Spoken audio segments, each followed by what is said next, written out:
From the school run to the home run, watch a new show for all of Britain. So he can say whatever he wants. A straight-talking show where all voices are heard.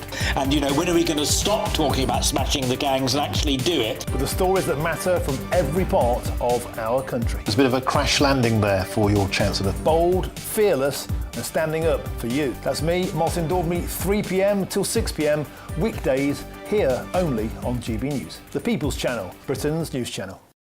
Westminster's full of talk, but out here, it's the real world. Am I allowed to talk now? No, that's it. This is where it matters, real people and real lives. That's what politics is all about. In fact, has Trump made a good start? No. Straight answers, no spin, and just a couple of pints. How many fingers have I got up? About 10. So join me for Lee Anderson's Real World every Friday at 7 p.m, only on GB News. The People's Channel, Britain's news channel.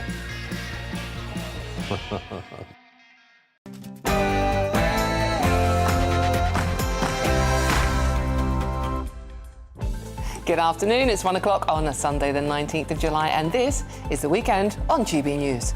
And have we got a show for you? We're talking about that bloke who's getting a new job evidently, you might have heard of him.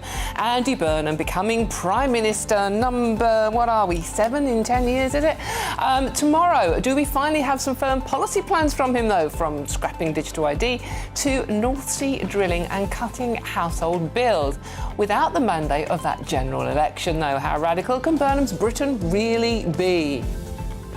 That's the question. How radical can he be and who gets the top jobs? It seems all hang on what job Rachel Reeves gets as Chancellor. After that, everything falls into place. I've got all the details in just a moment. Sounds frankly a bit scary to me, Chopper, but in any case, talking of scary, MPs have been advised to create safe rooms in their own homes just 3 months before Anne Widdecombe's death. That's when they're advised. But as some politicians receiving hundreds of threats a month, is enough being done to protect them? And you won't believe this story. The son of jailed hate critic preacher Abu Hamza is fighting to return to Britain after losing his citizenship over claims he joined jihadist groups in Syria. Allegations he denies, of course. But should someone deemed a national security risk, and we just talked about MPs, remember, be allowed back into the UK? And of course, or did you watch it? Most people did. England secure their best World Cup finish in 60 years, beating France 4-6 in a 10-goal thriller. And tonight is Vamos España as they face Argentina in that final.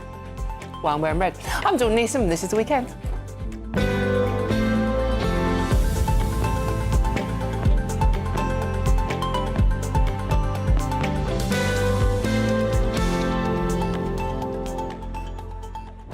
So much to get through in today's show.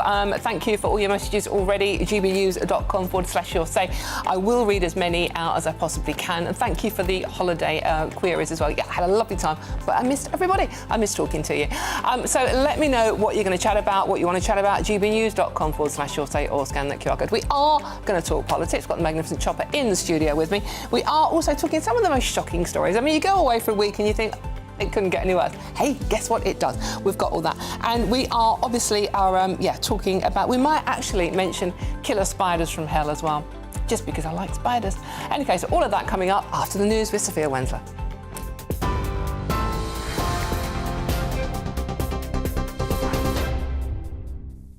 Dawn, thank you and good afternoon. Your headlines at 2 minutes past 1. Andy Burnham will scrap plans for digital ID cards when he becomes Prime Minister tomorrow, pledging instead to redirect the resources towards people's everyday priorities. Scrapping ID cards is part of a package of measures he's preparing to unveil during his first weeks in Number 10, aimed at tackling the cost of living.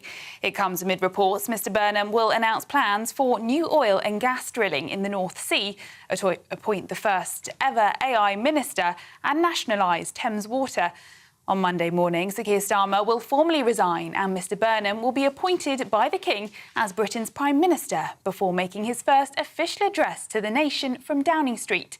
Labour MP Melanie Ward told GB News this morning Andy Burnham will bring bold change. What Andy has said that he will do is stick to that Labour manifesto, but within the bounds of that, bring much bigger, bolder change to ordinary people across this country. People are crying out for that.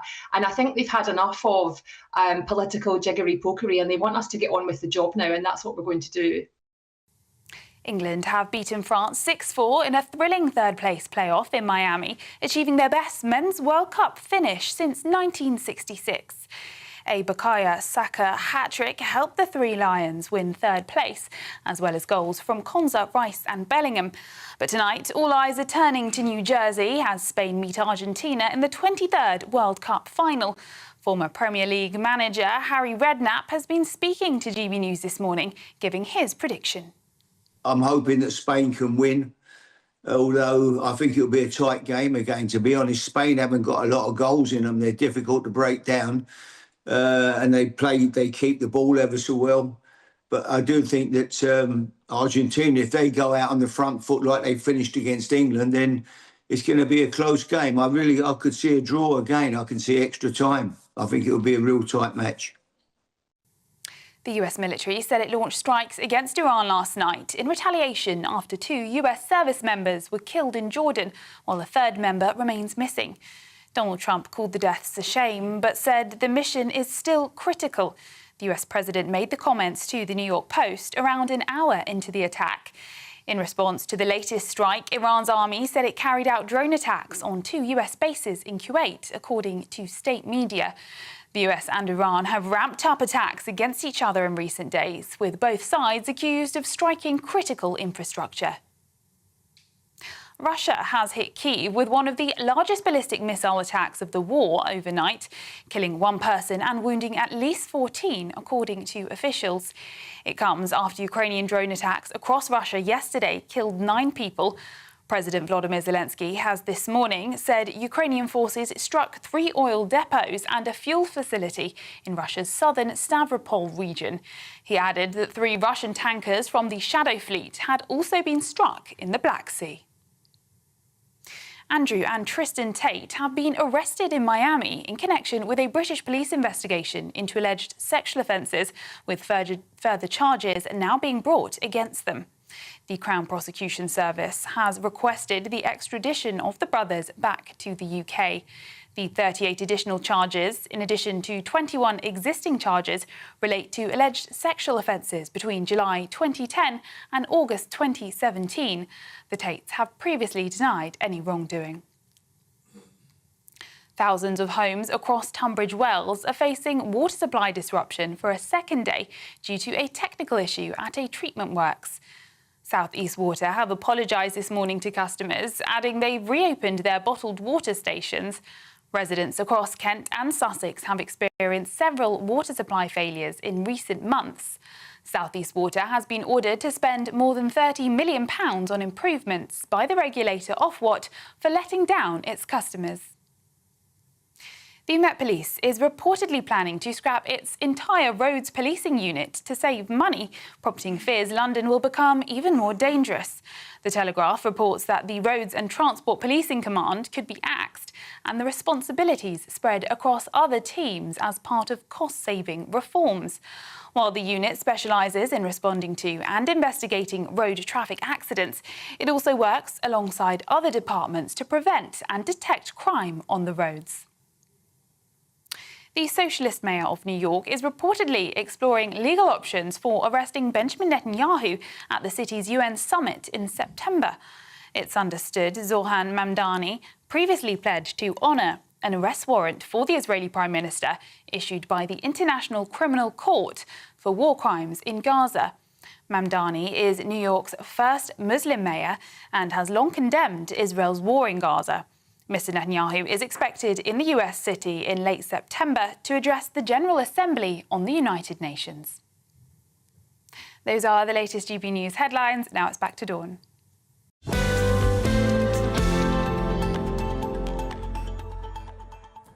Thank you very much, Sophia, and thank you for your company this Sunday lunchtime. Really appreciate it. And hello to Tilly and Tom and Chunky, love that name, for all getting in touch and asking about holiday. Yes, it was fantastic. Yes, it's great to be back here talking to you lot, because there's an awful lot to be chatting about, isn't there?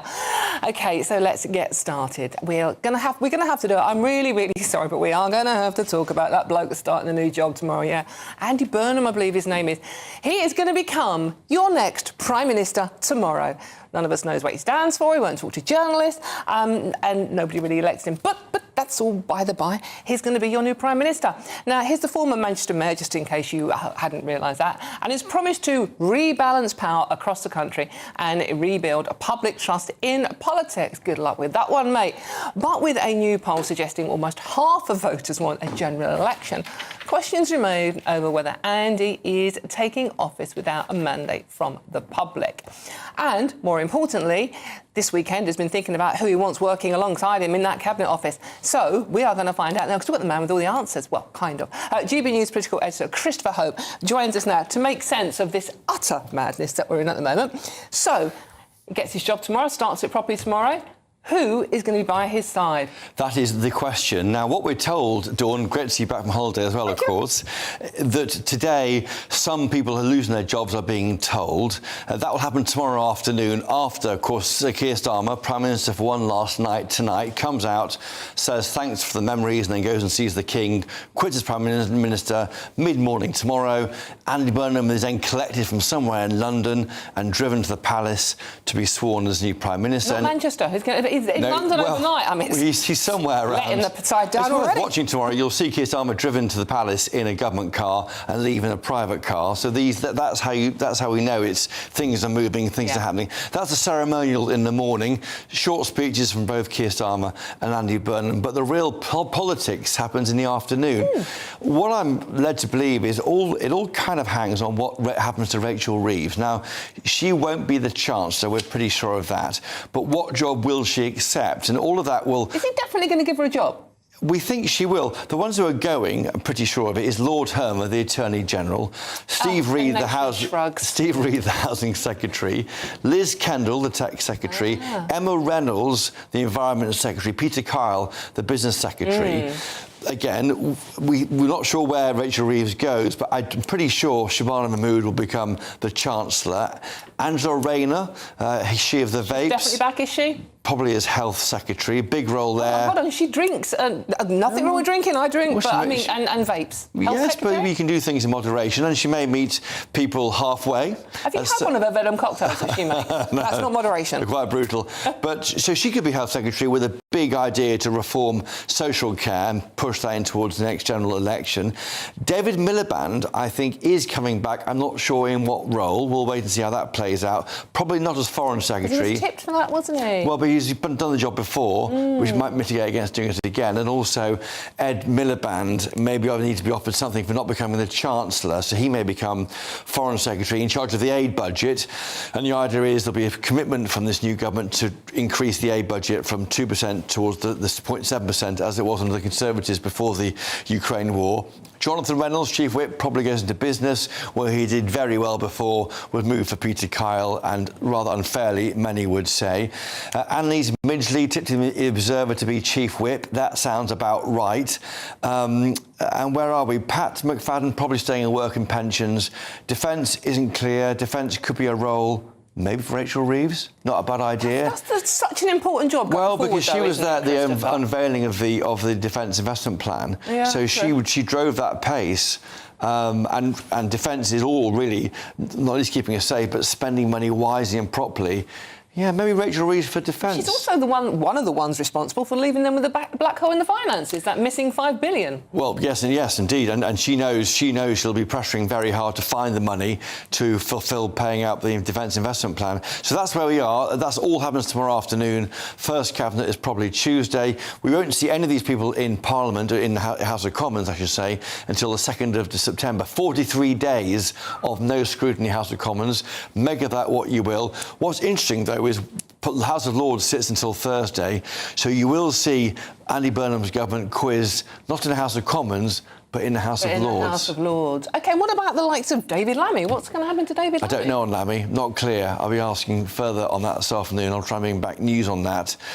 But you definitely think... I just want to read out a message from Gordon. Gordon says, Burnham is doomed if Rayner is anywhere near his cabinet. I mean, she's not popular with the party. No, and there were questions to ask about her behaviour in office. She was found to be below the ministerial standard when she lost her job last September. What happens to the ministerial ethics czar if she's back in government, not even a year after being kicked out of government?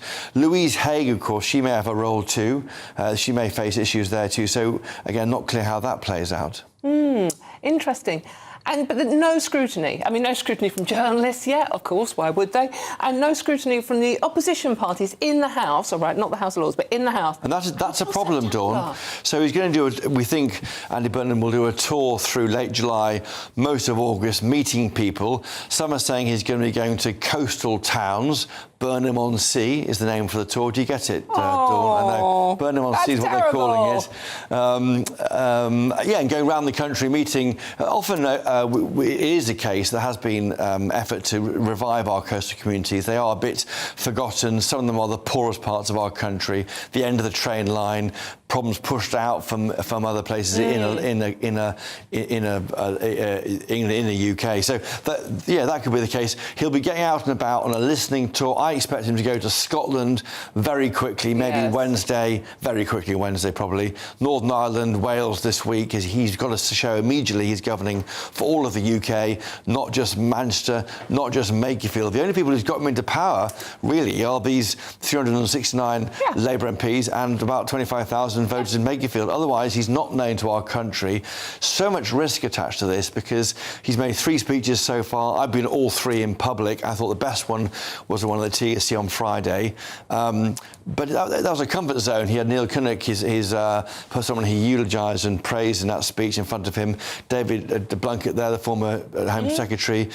But is he, he's going to the Lions Den in September. He's facing Kemi Badenoch, who is riding high on a personal poll rating, even though her party is still underwater in polling since she took over. But, and where will it take us? There will be a bump in polls. We're probably 2 polls most recently putting Labour and Reform broadly on the same level. So that could draw them towards some kind of surprise election. Not another one. Not another one. In the autumn, Dawn. Oh, marvellous. Christopher, thank you so much for 7 Prime Ministers in a decade. Couldn't make it up. That's the wonderful Christopher Hope there with all the details. We'll be glued to it tomorrow all day on GB News, seeing who's doing the Walk of Shame or the Walk of Fame, whatever result they're going to get. OK, let's talk now to contributing editor at The Critic magazine, Chris Bayliss, to see what he makes of all this. Chris, good to see you. Thank you so much for joining us. Chris, we still don't know much at all. We just do know that Andy Burnham gets the big job tomorrow and is going to start and pick a cabinet. What do you make of where we are? Any tips? Any inside information? Well, I think that the main theme that comes across from his announcements or those of his team in the last couple of weeks is a real attempt to duck the big questions facing British politics, facing government. The biggest question by far being the lack of money. We've got social priorities, spending that far exceeds what we can pay for. We're borrowing a huge amount. There isn't any excess. There's no growth. There's no cash to do anything with. So what you see is him harking back this sort of nostalgia for the pre-Thatcher era of state-owned public companies, which he sort of tries to conflate with communities having power, but that wasn't really the case. That was an era of companies like the National Coal Board. Communities didn't have any power over that. And at the same time, he's harking back to this sort of industrial economy, which pits him at odds with the net zero movement, with or without Ed Miliband, is a big part of this government's agenda. And we've seen that with him flip-flopping on North Sea gas over the last couple of days. It was on, then it was off again. Now it seems to be back on. Who knows what will happen there? I mean, it's interesting, isn't it, Chris, that, turning the clock back to the 70s, which, I'm old enough to remember it. It wasn't great. It really wasn't great. but ignoring the fact that he has been a cabinet minister in those governments in between. So if he's saying, oh, the last 40 years it's been terrible, the North hasn't, thrived under, the previous Labour governments as well as Conservatives, obviously, it hasn't thrived. Well, he was a cabinet minister at the time, so he's having a go at himself. Yeah, and I think it goes back to this, how many people, particularly people of his generation, are fundamentally uncomfortable with what New Labour did particularly between 1997 and 2007. And you can feel them sort of wanting to disown that period. But what does that mean in practice? I mean, he's talking about this revolution in local government and handing out huge autonomy, and that's going to create prosperity. But is he really going to allow local authorities to have real power and autonomy and sink or swim on their own decisions? I don't think he'd be prepared to let people who made bad decisions go under. But at the same time, he can't just write blank checks because he doesn't have the money for it. And devolving power to the regions has been tried before. I mean, Tony Blair had a plan for that. And even the previous Labour government had a plan for it. It didn't go down well then. Why is it going to work now? Well, I think Burnham's own experience in this is quite interesting. So he worked at this very contrived sort of middle tier of government where he wasn't responsible for sort of the difficult trade-offs in local government of sort of telling people that your bins collections are going to be cut, and by the way, your rates are going up. He wasn't having to make trade-offs and deal with scarcity. He was handing out bits of cash that were allocated by central government, which is and going around shaking hands with people and being Mr. Popular. He can't do that in national government because there isn't a tier above that hands out money. He's got to find it from somewhere, and that is going to mean making trade-offs and deciding one priority versus another and making tough decisions. And that's going to involve becoming unpopular. People are going to dislike some of the things he's going to have to do. And it's not clear at all that he's politically prepared for that, let alone psychologically prepared for it. This is a guy who seems to thrive on good vibes and everybody liking him and being everybody's friend. Very interesting. Chris, thank you so much for joining us this morning as contributor editor at The Critic magazine on how Andy Burnham's going to cope with being unpopular, because at some point it's going to be unpopular. It's going to be unpopular with his MPs or with the public, or possibly both. How's he going to do it? To be honest with you, I wouldn't want that job, and nor would you want me to do it either, probably. Now, one of the things that Andy Burnham has leaked that he might be doing is digital ID plans that could be scrapped under Burnham's government, in a bid to focus instead on the cost of living. So let's talk to editor of Spike Online, Tom Slater. Always a voice of common sense. Tom, thank you for joining us. Good to see you. Tom, scrapping digital ID, it was very unpopular, but this is a little bit smoke and mirrors here because it's already been watered down so much. It wasn't going to be mandatory in any case. So is it really the big deal everyone's making of it? No, you're exactly right, Dawn. On the sort of principle of it, it's great to see digital ID hitting the skids once again, given that we're not a papers, please society, and I don't think anyone wants us to become one anytime soon. But it was the sort of lowest of low-hanging fruit. This scheme had already been radically pared back from a kind of national mandatory scheme that everyone who was working in the UK would have to sign up to something that was more voluntary, which might kind of streamline your access to public services. But nevertheless, it was something which was going to come with a certain amount of cost. When it was first announced, before as it was scaled back, it was in the region of 1.8 billion, was going to certainly be a lot less than that in its more diminished form. But does this suggest that Andy Burnham or this Labour Party are suddenly converts to the cause of civil liberties and privacy? I'm not entirely convinced, but good news nonetheless, I suppose. Yeah, no, absolutely. I mean, this is obviously Tony Blair, the Tony Blair's Institute, big thing as well. I mean, they've been pushing for this for years now. How's it going to go down with Tony Blair Institute? Because Tony Blair is still very influential in the Labour Party.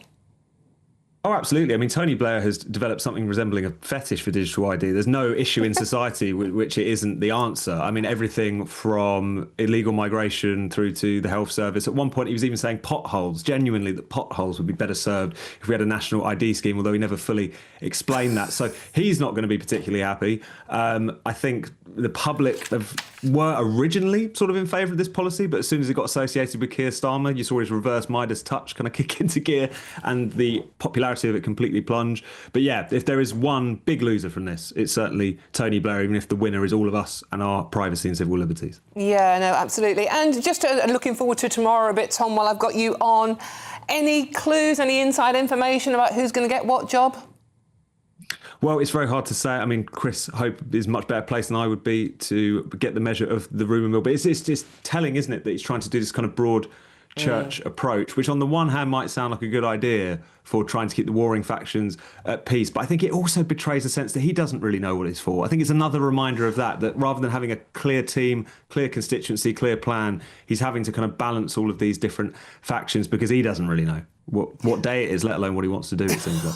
Oh, Tom, are you as uncomfortable as me, just quickly and finally, Tom, about the new Prime Minister tomorrow is elected by 25,000 people in Makerfield? We don't know what he stands for. He doesn't talk to journalists. I mean, all right, OK, getting rid of digital ID. We do potentially know that now.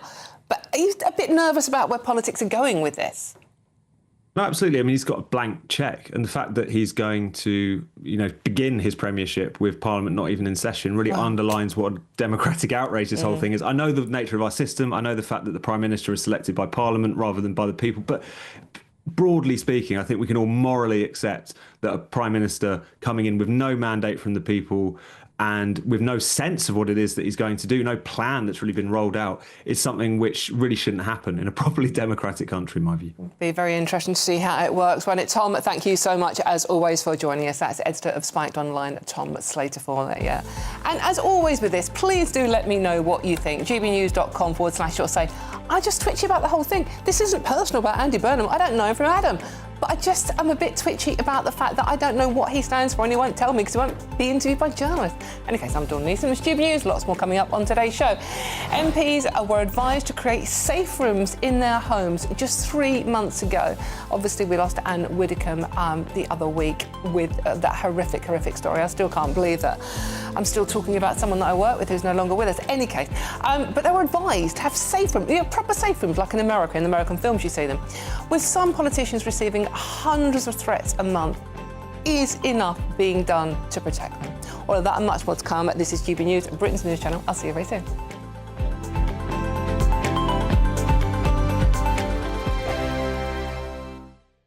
Welcome to Free Speech Nation with me, Josh Howard. This is the show where each week we see what's happening in the world of culture, current affairs and politics. First we'll say, welcome to the UK. Oh, thank you. And we're not afraid to use our free speech so that you can use yours. It's not controversial in the slightest to anyone who hasn't lost their mind. Free Speech Nation, Sunday nights at 7 p.m. Only on GB News, the People's Channel, Britain's news channel. Some people enjoy lazy Sunday mornings, but not me. What's the truth of the matter? So that's a very live question. Would you support him if he waters down these plans? Before the spin sets in, I'll be getting to the truth. This is personal. No soft questions, no easy answers. It's one thing if the state has rules in this country. It's another thing whether the police and others actually police them. Setting the agenda and holding those in power to account. You can't really blame her if the system is set up this way. You will not want to miss it, trust me. The Camilla Tominey Show, Sundays from 9:30, only on GB News. Join me, Nana Akwe, for an informative, interactive news programme with a difference. It's fun. No, he didn't say that, though. I'm so surprised. I think there's an element of truth to that. Join me from 3 p.m. every weekend, only on GB News, Britain's news channel. Do you trust what you're being told? Good, because neither do I. Those are just facts. I'm Alex Armstrong, and on my show, we'll expose the spin. Well, I want to answer that because you didn't let me last time, because you always speak over me. The broken promises. To deny that is denying the truth. And the hypocrisy. Needs to stop. You think we can allow? Politics, policy, parliament. Nothing is off limits. No sugarcoating, no fear of offence, just the truth laid bare. Tune in every Saturday and Sunday at 9 p.m. for Alex Armstrong Tonight, only on GB News, Britain's news channel. At GB News, we love to hear from you, our loyal community. So drop us a line at gbnews.com/your say. There, you can talk to each other and also to the presenters live on air. gbnews.com/your say, because GB News is your channel, Britain's news channel. Here at GB News, we made a promise to tell your stories. And on the 6th of August, we're marking 5 years of doing exactly that. Celebrate with us by having your say. Join in the debates live on TV and radio.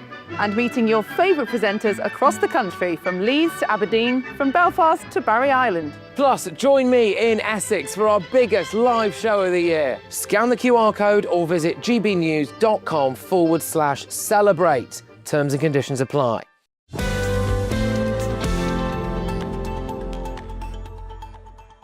Hello, welcome back to the weekend with me, Dawn Neeson. Thank you so much for your company on a Sunday afternoon. I hope you're having a good one out there. Quick message from Stephen's got in touch. Burnham is pretending he is something new and fresh. Surely no one is falling for this one, are they? Well, we don't have a choice, do we, to be honest with you? Any case, let's move on. We will get back to him at some point. Now, MPs are urged to build safe rooms within their homes. And this was just 3 months ago, obviously before we lost Anne Widdecombe.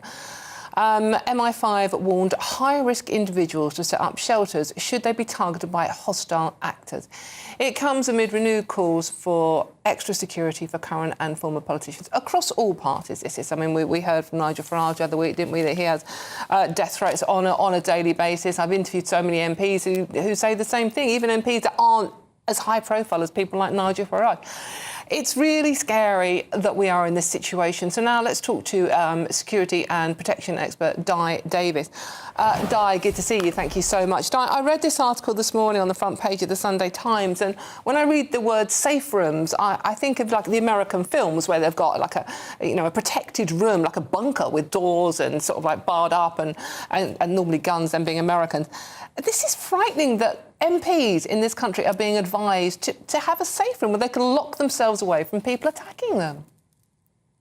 Well, yes, it is. And again, I don't know what evidence and what intelligence MI5 have, but we've got 650 MPs. So it's going to be quite a job to ensure that all of them have a safe room. And a safe room, essentially, is a secure box in your premises. And it can cost anything from a few thousand for a very, very basic one with a strengthened door all the way to 100,000 plus. So it's quite a complex. And I think each individual MP now needs to sit down with an expert, with the intelligence service, and determine whether they are a priority. But the problem with that is the last two that were assassinated before Anne, who would have guessed they were high priority? So it's going to be quite a job to ascertain what criteria you're going to apply. But I think common sense says you've got to look at certain aspects, like ensuring that they have alarms, that ensuring the local police have a strategy, and that you do everything possible to enhance the security, possibly with strengthened doors, front and back. But, it's not as easy as everybody thinks to make such a commitment to do this. And it, again, if cost matters, and cost does matter, then it's going to be very costly. I think common sense says that you look at the high priority ones that we know, and then in a cascading, if there is such a thing, level, then apply as much common sense and practical knowledge to that individual, again, with the locations. But, modern homes, which modern MPs live in, unlike this 400-year-old house I live in, they have very narrow windows and doors. And you just can't do a box. You've got to do the doors. You've got to do the frames. You've got to do the windows. And that goes from B2, what they call a B2 level, firearms, all the way to a B7 and higher. So it's very complex. It takes an expert to make it, and it takes an expert to analyze it and put in a professional service with everything from air conditioning, you name it. Boy, I'm really worried how much this is going to cost. And is it really necessary? I don't know. But I was reading an interview with one of the MPs who had received death threats from the IRA, and the fact that he literally had to have an armed guard with a Beretta standing out every hotel room he stayed in. I mean, and he wasn't particularly high profile, but just he'd managed to upset the IRA at the time. Is that what we're talking about? All our MPs with armed guards? Well, I don't think that's practical, to be honest with you. We don't have sufficient officers trained to be a protection officer, or as commonly known, a bodyguard. Takes months and months. You have to have the right caliber. You have to be continually retrained in firearms and others. You have to be physically fit. And looking at some of those officers walking in that clip there, I wonder when they last did a test to fitness. I really have to say, in my day, I insisted on it when I went to royalty protection, that all my officers got fit. And no ifs, no buts, and that's important if you're protecting somebody. So yeah, it's a huge problem, as is the cost, as is the sophistication these days of independent alarms, cameras, motion detectors. I could go on and on. There's an A to Z of what you require, and it's a huge issue. So I think we've got to look at alternatives. You know, you're not as old as I am, but I remember my service from 69 onwards when we had the provisional IRA bombing the sugar out of us. You know, as a young constable, sergeant, inspector in inner London, we dealt with that. And I don't think we went and said every MP, and they were at risk, as Jerry Hayes. And I've been on with Jerry Hayes debating some issues. You know, he wasn't particularly high. He wasn't a Northern Ireland minister, as far as I know. So, yes, he had armed protection because the evidence, a bit like Harry, you've got to go where the evidence and the intelligence takes you, in my opinion. You've got to have a structure. Otherwise, it's the Wild West. Yeah, and Di, just quickly and finally, while I've got you, so the idea of Andy Burnham, our new Prime Minister, as of tomorrow, dividing his time between the North and the South, devolved power, etc., that is making the job more dangerous and harder to protect him, surely.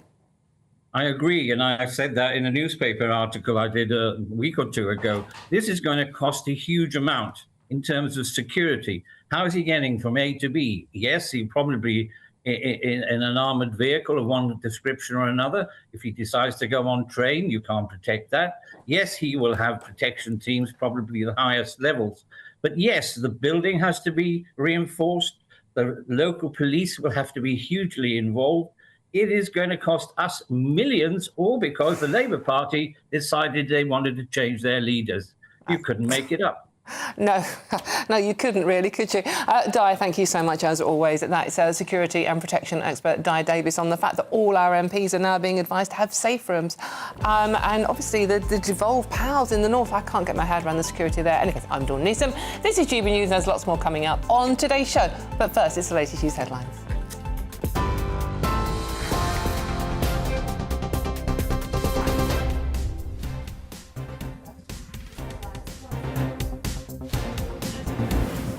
For digital ID cards when he becomes Prime Minister tomorrow in his first major policy pledge. The incoming Prime Minister will instead redirect the resources towards people's everyday priorities in a bid to tackle the cost of living crisis. England have beaten France 6-4 in a thrilling third-place playoff in Miami, achieving their best Men's World Cup finish since 1966. But tonight, all eyes are turning to New Jersey as Spain meet Argentina in the 23rd World Cup final.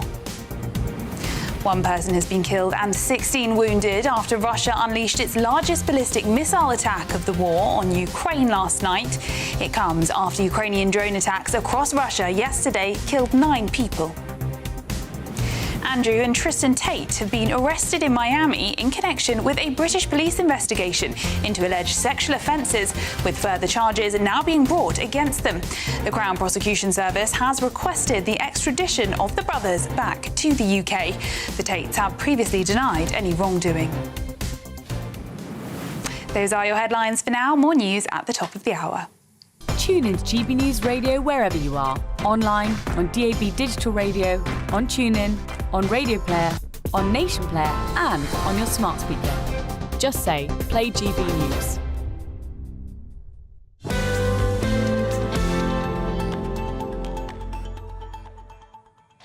Thank you very much, Sophia. And just a quick note on what we were talking about just now. Grumpy Grandad, regular listener, hi Grumpy, has been in touch, said, I think politicians calling reform fascist, enemies of the state and a threat to the nation had a lot to do with Dan's death. Words have consequences, as we've seen.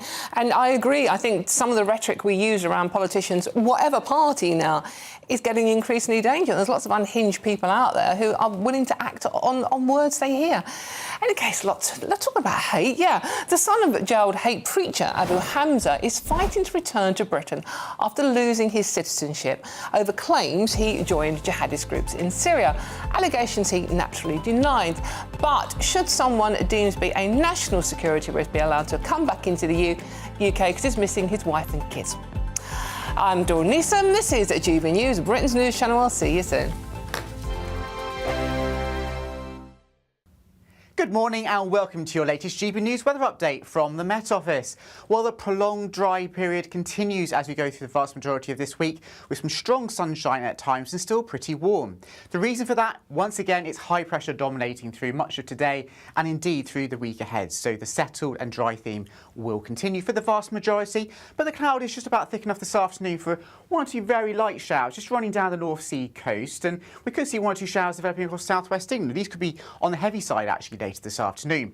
But for the vast majority, somewhat more in the way of cloud compared to yesterday, but long periods of strong sunshine, high levels of UV and temperatures once again in the low to mid 20s, though not quite as hot, with some lower humidities compared to recent days.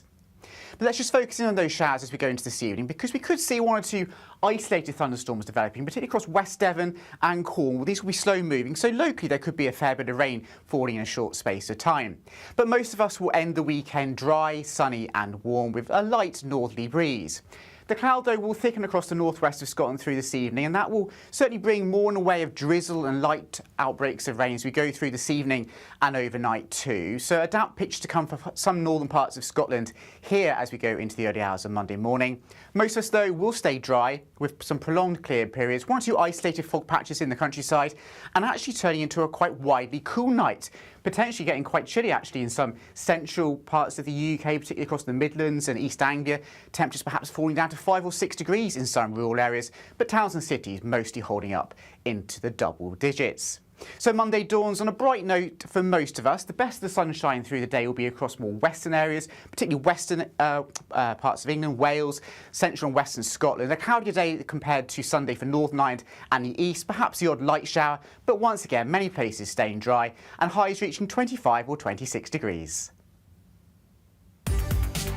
From the school run to the home run, watch a new show for all of Britain. He can say whatever he wants. A straight talking show where all voices are heard. And, you know, when are we going to stop talking about smashing the gangs and actually do it? With the stories that matter from every part of our country. There's a bit of a crash landing there for your Chancellor. Bold, fearless and standing up for you. That's me, Martin Daubney, 3 p.m. till 6 p.m, weekdays, here only on GB News. The People's Channel, Britain's news channel.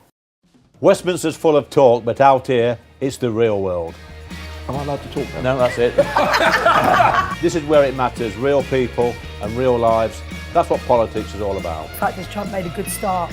No. Straight answers, no spin, and just a couple of pints. How many fingers have I got up? About 10. So join me for Lee Anderson's Real World every Friday at 7 p.m, only on GB News. The People's Channel, Britain's news channel.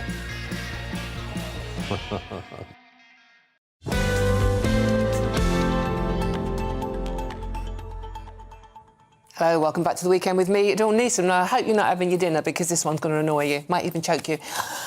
Abu Hamza's son, OK? Hate preacher Abu Hamza. Remember him from a few years ago? Well, he was booted out of the country in America where he's serving life now, never going to get out because he wanted to kill us all, basically. In any case, his son has launched a legal bid to return to the UK despite reportedly fighting for Al-Qaeda in Syria. I'm not making this up. Safian Kamal lost his British citizenship while he allegedly began fighting with the terrorist jihad organisations in the Middle East. However, Kamal naturally denies fighting for Al-Qaeda, and his lawyers are arguing that stripping him of his citizenship, we've heard this before, was illegal because MI5's assessment was false. OK. Now, this person has a wife and children in this country, and he's using, you got it, human rights to try and get back to see them. So let's talk to Barrister Robert Courts about what the hell is going on here. Robert, good to see you. Thank you so much for joining us. Now, Robert, this person is described by MI5 as Islamist extremist and will likely to engage in Islamic extremism if he is allowed back in the UK. He's arguing to come back and see his wife and kids. Can you make sense of this one for us? Yeah, it's the fairly standard challenge you will get from people in such circumstances, which is using Article 8, the right to family life, in order to challenge a decision that's been made by the government under national security concerns. And the decision in this case, taken some time ago, in fact, but being upheld by the current government, was to strip him of his British citizenship. He has another citizenship, as I understand it, which I believe is Moroccan, because his presence would not be conducive to the public good, and it's expressly there's a national security concern that can be used to apply that. So he's challenging it, and it's gone before what's called the Special Immigration Appeals Tribunal. It's a commission, which is essentially a court that hears such cases. It's difficult to get into the real detail of this because so much of this is evidence that's provided by the intelligence services, and we only get the summaries, which of course you've just referred to there. What we do know is that our intelligence services are very, very good. They are one of the areas in which this country really does lead the world. And if they had good reason for giving that advice, it's something we could have confidence in. But this person now is not a British citizen, so he can still, even though he's not, he can still bring this to judges in this country, and they could basically ignore MI5 and the terrorist warnings. Well, the question that they have to look at here is really, firstly, whether he has another citizenship. He does here. I don't think that's really an issue. But the question then is whether the evidence, the decision was based on evidence, whether all of the correct procedures were followed, and whether his removal was proportionate. And it will particularly be that last one that that he will be relying upon to say that it's not proportionate in the circumstances, that the evidence has been misunderstood, and that he has this right to a family life as well. But however, the courts and the immigration system does give great weight to the intelligence services concerns. Whilst it's very difficult for us to know precisely what those are, because it's all heard in secret, that's to protect intelligence sources, it would be unusual for that to be ignored for such a reason as right to family life. Well, unusual is underdoing it. It would be extremely, extremely strange. Robert, I mean, this is an extreme case of stories we hear so many times about people using human rights because their kids doesn't like, I don't know, chicken nuggets, or, rapists got to stay here because their wife has got mental health issues. I'm not surprised you're married to a rapist, to be honest with you. Now, you're a barrister, long-standing. When you hear these stories, does it not make you want to bang your head against the nearest brick wall and go, this is insanity? In many cases, there have been a lot of decisions that are absolutely insane in any sensible, rational understanding of them. The only thing I'd just like to reassure viewers about is the fact that this individual has brought this appeal doesn't mean that he will necessarily be successful. There's always got to be a right of appeal in such cases. That's part of the rule of law. But it doesn't necessarily mean that his citizenship will be restored and he will be coming back. However, what you raise is a really important point, which is why the Conservatives have moved to a position of withdrawing from the European Commission on Human Rights, because the cases you've referred to, which tend not to be national security cases, it's important just to be distinct about that, but brings in a lot of other factors, which is clearly against the expressed will of the British people, as through their elected representatives. Yeah. And one of the things we absolutely have to do is to ensure that the decisions that affect people are made by their elected representatives, not by judges. Judges interpret the law, but they must be made by politicians. So you're absolutely right to draw attention to that central issue, particularly of the ECHR, but of the wider international law web, which is now a position that Conservatives are committed to tackling. OK, well, hopefully you've reassured us a little bit there. Thank you very much. And hopefully the people in charge of this appeal will actually hear common sense as well. Robert, thank you so much. That's Barrister Robert public courts there for you, and I'm sure you'll have an opinion on that story at all. Any case, Sophie Kamel, that's the chap's name, responded to this story by saying, "Britain is a place where I was born and lived. I have never been a threat to national security in Britain. Abu Hamza is my father, and he has his own opinions, and I have mine. Revoking my citizenship just because I am related to Abu Hamza is not allowed." Just want to read you a little bit of further information. Abu Hamza jailed for life in 2014. Of his six sons, his 4 have convictions for offences including terrorism, armed robbery, drug dealing, fraud, burglary. Between them, they have chalked up at least 40 years in British jails. Just putting that information out there for you. I'm Dawn Neeson of GBNews. Lots more coming up on today's show. Evidently, there was a football match going on last night. England secure their best World Cup finish in 60 years after beating France 6-4 in a 10-goal thriller. And tonight, Spain face Argentina in the final. Aidan McGee will be here to talk us through what we can expect tonight. However, if you are in search of some holiday sun, here's a forecast for some of those top European destinations. Dinner under the stars tonight? That reminds me of our travel insurance. You mean All Clear Skies? All Clear Travel Insurance sponsors GB News Travel Destinations forecast. Hello there. Southern Europe remains very much in heatwave conditions, and all this heat and humidity is enough at times to produce some thunderstorms. So some heavy, possibly thundery downpours expected across northern parts of Italy, Austria, Slovenia, and very high temperatures anywhere around the Adriatic coastline and also across Greece. Temperatures not quite as high as we move our way further west. Lots of sunshine, and the sunshine stays with us for the rest of the week, along with the high temperatures. All Clear Travel Insurance sponsors GB News Travel Destinations forecast.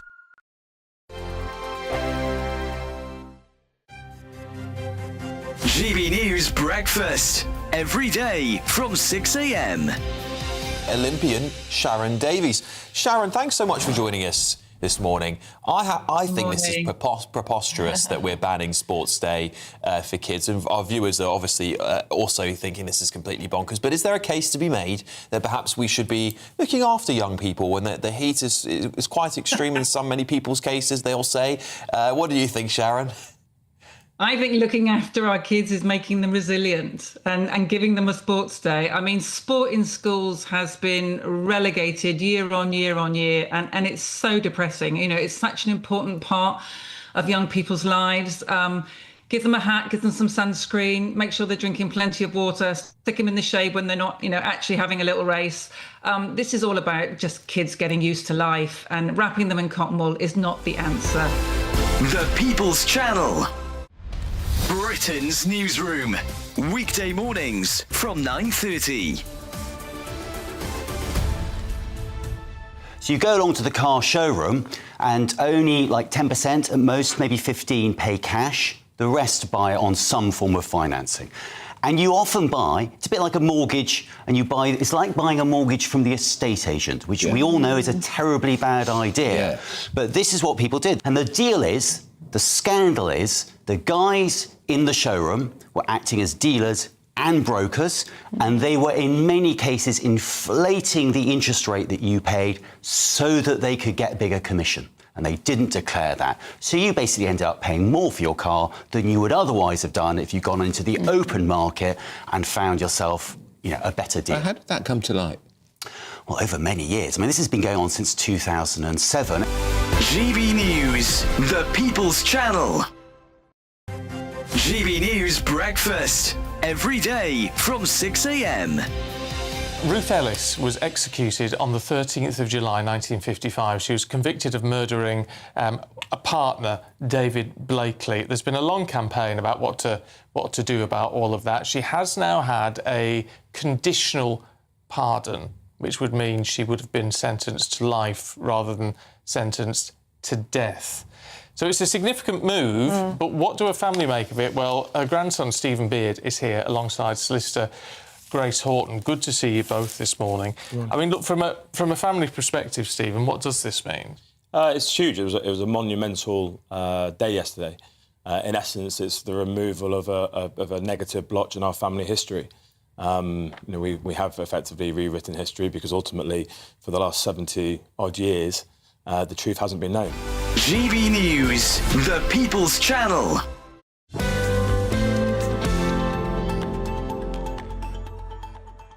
Oh, my Lord. Hello, welcome back. I've just gone, it's football. Aidan McGee was telling me about the half-time show scheduled for the World Cup final. We don't do that. They do in America. Oh, They do in America, and the lineup, I have to say, is quite impressive. It's Justin Bieber, Shakira, Madonna, Burna Boy. Have you heard of Burna Boy? Yeah. All there tonight. Football. We 25 minutes. Well, look, I mean, commercially, I know we're not there actually. It's been a huge success. I mean, they projected they would raise, or the turnover would be around $13 billion. They're going to surpass that. Even more locally, I mean, how many people do you think tuned in to the BBC to watch England and Mexico at 3 o'clock in the morning? Yeah, no, I saw that. It was loads, wasn't it? 9 million. Yeah. Absolutely extraordinary. Yeah, no, absolutely. So the scope of the sport has never been bigger, and they want to monetise it because we've seen that international football is bigger than club football at the top level.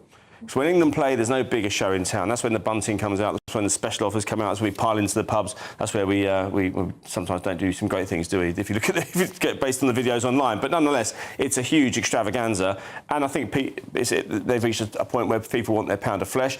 That doesn't mean necessarily that the next World Cup will be the same. But when they go to Saudi in 4 years' time, you can bet that. I don't think, actually, just on that point, I don't think the water breaks will last, because Arsene Wenger came out yesterday and said they're going to be on review, which suggests to me they were just brought in for American consumption. Yeah. And to break it up. But nonetheless, the halftime show tonight, 25 minutes. IFAB rules, they're the lawmakers who govern football, say that a halftime interval can only be 15 minutes. So, that to me is it's another example of FIFA bending over the rules to cope with America. But having said that, England were absolutely outstanding last night, 4-0 up. Yes, amazing. At half-time. And it but it still then went to 4-3, so we still had a good go at throwing it away. Yeah, we did, but you have to say it threw up more. I was talking to Harry Redknapp this morning.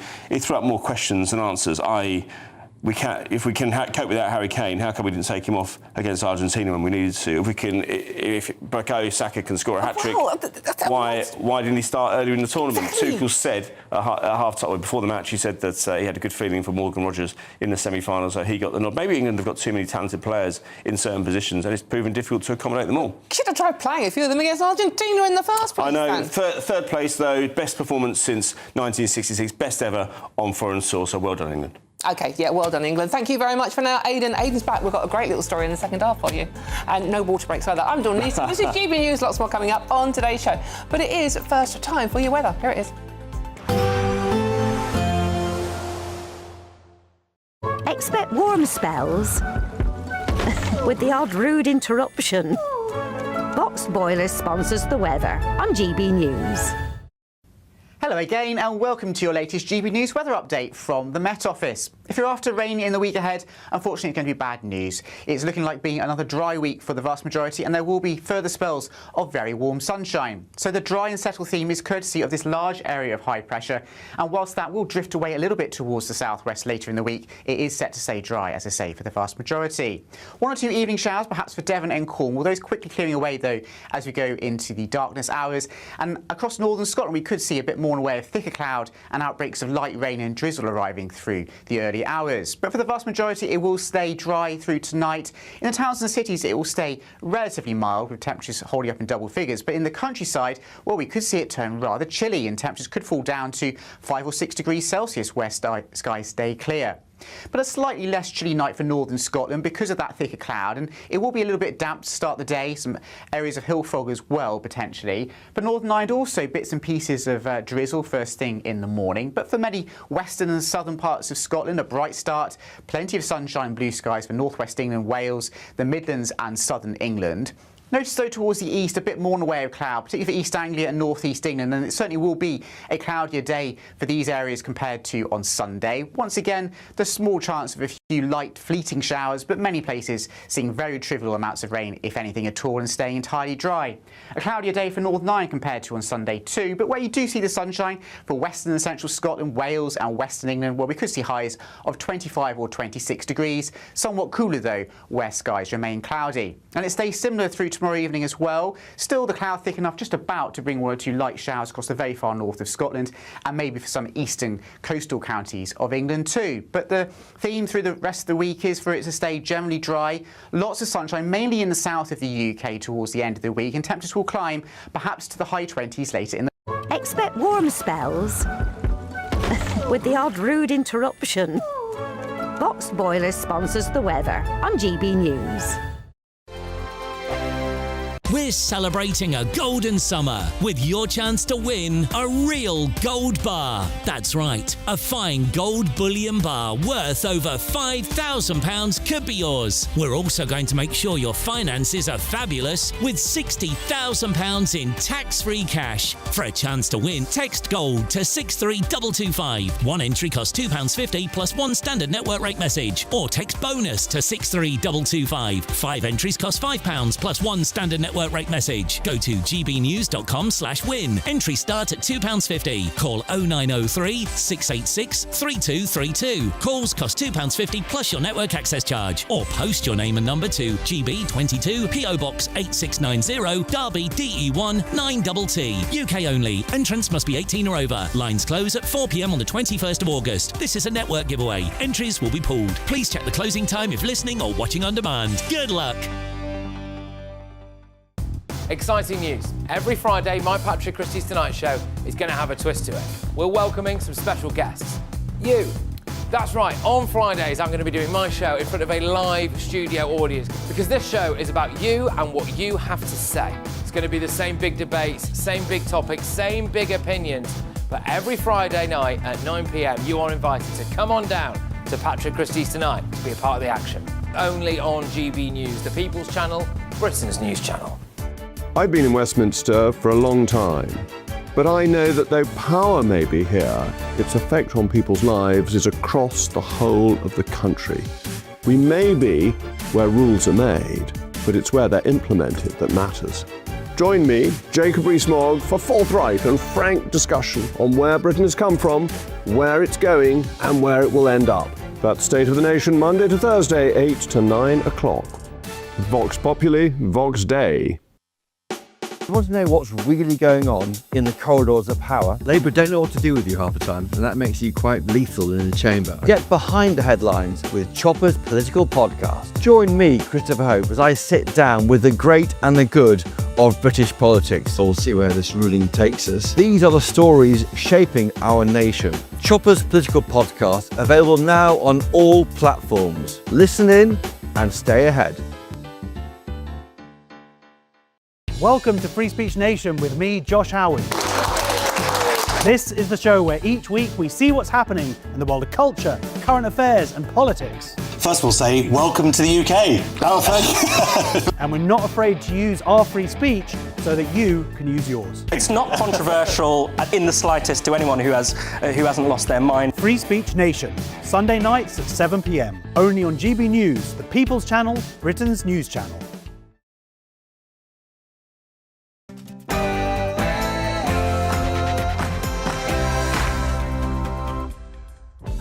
There you are. Good afternoon. It's 2 o'clock on Sunday, the 19th of July, and this is the weekend on GB News. And we've got a cracking hour coming up for you. On the eve of Andy Burnham becoming Prime Minister, do we finally have some firm policy plans from him, from scrapping digital ID to North Sea drilling and cutting those household bills for us all? But without the mandate of a general election, how radical can Burnham's Britain really be? That's a great question, Dawn. He'll have to stay within the confines of that July 2024 election manifesto. The question, though, in politics right now is who's in his cabinet. Well, Rachel Reeves go. That is the key to whether Andy Burnham can get the cabinet he wants when he becomes PM tomorrow. OK, and talking of MPs, they've been advised to create safe rooms in their own homes. And this was 3 months ago they received this as well. So that's just before Anne Widdecombe's horrific murder, with some politicians receiving hundreds of threats a month, and some a day, it has to be said. Is enough being done to protect them? And another shocker for you. Those 3 delightful young men on your screens there. GB News can reveal convicted grooming gang rapists are back on Britain's streets after serving as little as 3 years behind bars. Another shocker, the Scout Association is investigating after children were encouraged to paint for Gaza, these are kids we're talking about, with one picture featuring the controversial slogan, "From the river to the sea," which is deemed anti-Semitic in many countries around the world. Should children's groups be politically neutral? And let's talk football, shall we? England secure their best World Cup finish in 60 years after beating France 6-4 in that 10-goal thriller. And tonight, Spain, obviously Viva España, face Argentina in the final. I'm Dawn Neeson. This is The Weekend, and I'm wearing red for Spain.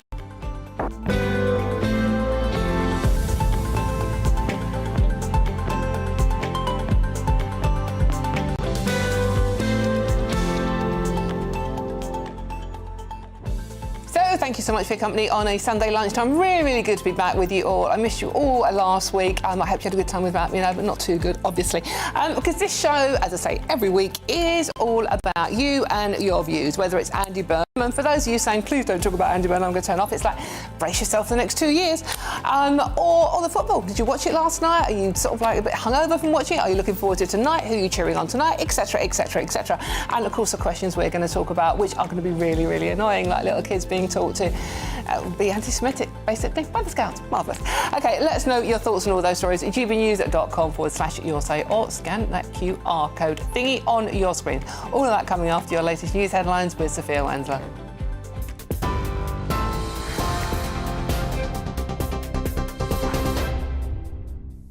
Dawn, thank you and good afternoon. It's just gone 2 o'clock. Your top stories this hour. Andy Burnham will scrap plans for digital ID cards when he becomes Prime Minister tomorrow, pledging instead to redirect the resources towards people's everyday priorities. Scrapping ID cards is part of a package of measures he's preparing to unveil during his first weeks in Number 10, aimed at tackling the cost of living. It comes amid reports Mr Burnham will announce plans for new oil and gas drilling in the North Sea, appoint the first ever AI minister and nationalise Thames Water. On Monday morning, Sir Keir will formally resign and Mr Burnham will be appointed by the King as Britain's Prime Minister before making his first official address to the nation from Downing Street. Labour MP Melanie Ward told GB News this morning Andy Burnham will bring bold change. What Andy has said that he will do is stick to that Labour manifesto, but within the bounds of that, bring much bigger, bolder change to ordinary people across this country. People are crying out for that. And I think they've had enough of political jiggery-pokery and they want us to get on with the job now, and that's what we're going to do. England have beaten France 6-4 in a thrilling third-place playoff in Miami, achieving their best men's World Cup finish since 1966. A Bukayo Saka hat-trick helped the Three Lions win third place, as well as goals from Konza, Rice and Bellingham. But tonight, all eyes are turning to New Jersey as Spain meet Argentina in the 23rd World Cup final. Former Premier League manager Harry Redknapp has been speaking to GB News, giving his prediction. I'm hoping that Spain can win, although I think it'll be a tight game again. To be honest, Spain haven't got a lot of goals in them. They're difficult to break down. And they keep the ball ever so well. But I do think that Argentina, if they go out on the front foot like they finished against England, then it's going to be a close game. I could see a draw again. I can see extra time. I think it will be a real tight match. The US military has said it launched strikes against Iran last night in retaliation after 2 US service members were killed in Jordan, while a third member remains missing. Donald Trump called the deaths a shame, but said the mission is still critical. The US president made the comments to the New York Post around an hour into the attack. In response to the latest strike, Iran's army said it carried out drone attacks on 2 US bases in Kuwait, according to state media. The US and Iran have ramped up attacks against each other in recent days, with both sides accused of striking critical infrastructure. Russia has hit Kyiv with one of the largest ballistic missile attacks of the war overnight, killing 1 person and wounding at least 14 people, according to officials. It comes after Ukrainian drone attacks across Russia yesterday killed 9 people. President Volodymyr Zelensky has this morning said Ukrainian forces struck 3 oil depots and a fuel facility in Russia's southern Stavropol region. He added that 3 Russian tankers from the Shadow Fleet had also been struck in the Black Sea. Andrew and Tristan Tate have been arrested in Miami in connection with a British police investigation into alleged sexual offences, with further charges now being brought against them. The Crown Prosecution Service has requested the extradition of the brothers back to the UK. The 38 additional charges, in addition to 21 existing charges, relate to alleged sexual offences between July 2010 and August 2017. The Tates have previously denied any wrongdoing. Thousands of homes across Tunbridge Wells are facing water supply disruption for a second day due to a technical issue at a treatment works.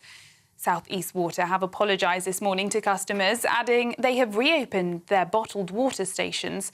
Residents across Kent and Sussex have experienced several water supply failures in recent months. South East Water has been ordered to spend more than £30 million on improvements by the regulator Ofwat for letting down customers. The Met Police is reportedly planning to scrap its entire road policing unit to save money, prompting fears London will become even more dangerous.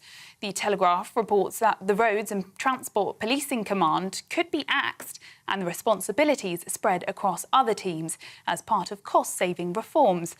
While the unit specialises in responding to and investigating road traffic incidents, it also works alongside other departments to prevent and detect crime on the roads.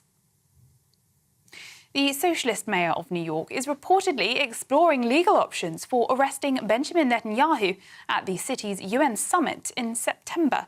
It's understood Zoran Mamdani previously pledged to honour an arrest warrant for the Israeli Prime Minister issued by the International Criminal Court for War Crimes in Gaza. Mamdani is New York's first Muslim mayor and has long condemned Israel's war in Gaza. Mr. Netanyahu is expected in the US city in late September to address the General Assembly of the United Nations.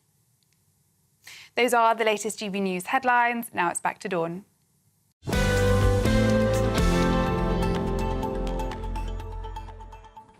Thank you very much, Sophia. You know, every time I work with Sophia, who is absolutely lovely, and I think you'll all agree she's stunningly beautiful as well, I just pray that they're not wearing the same colour, because sitting in the same studio with someone who's slightly younger than you in the same colour is never a good look in my world. Anyways, keep those messages coming in, won't you? I'm really loving reading them. And Kat Zeb on the football tonight says, hoping Spain wins tonight as I want a team to win on merit and not on cheating. And I think they're but the grace of God go all of us on that one as well. OK, now, Andy Burnham. Yes, I'm sorry, don't turn off. It's going to be fun, I promise you.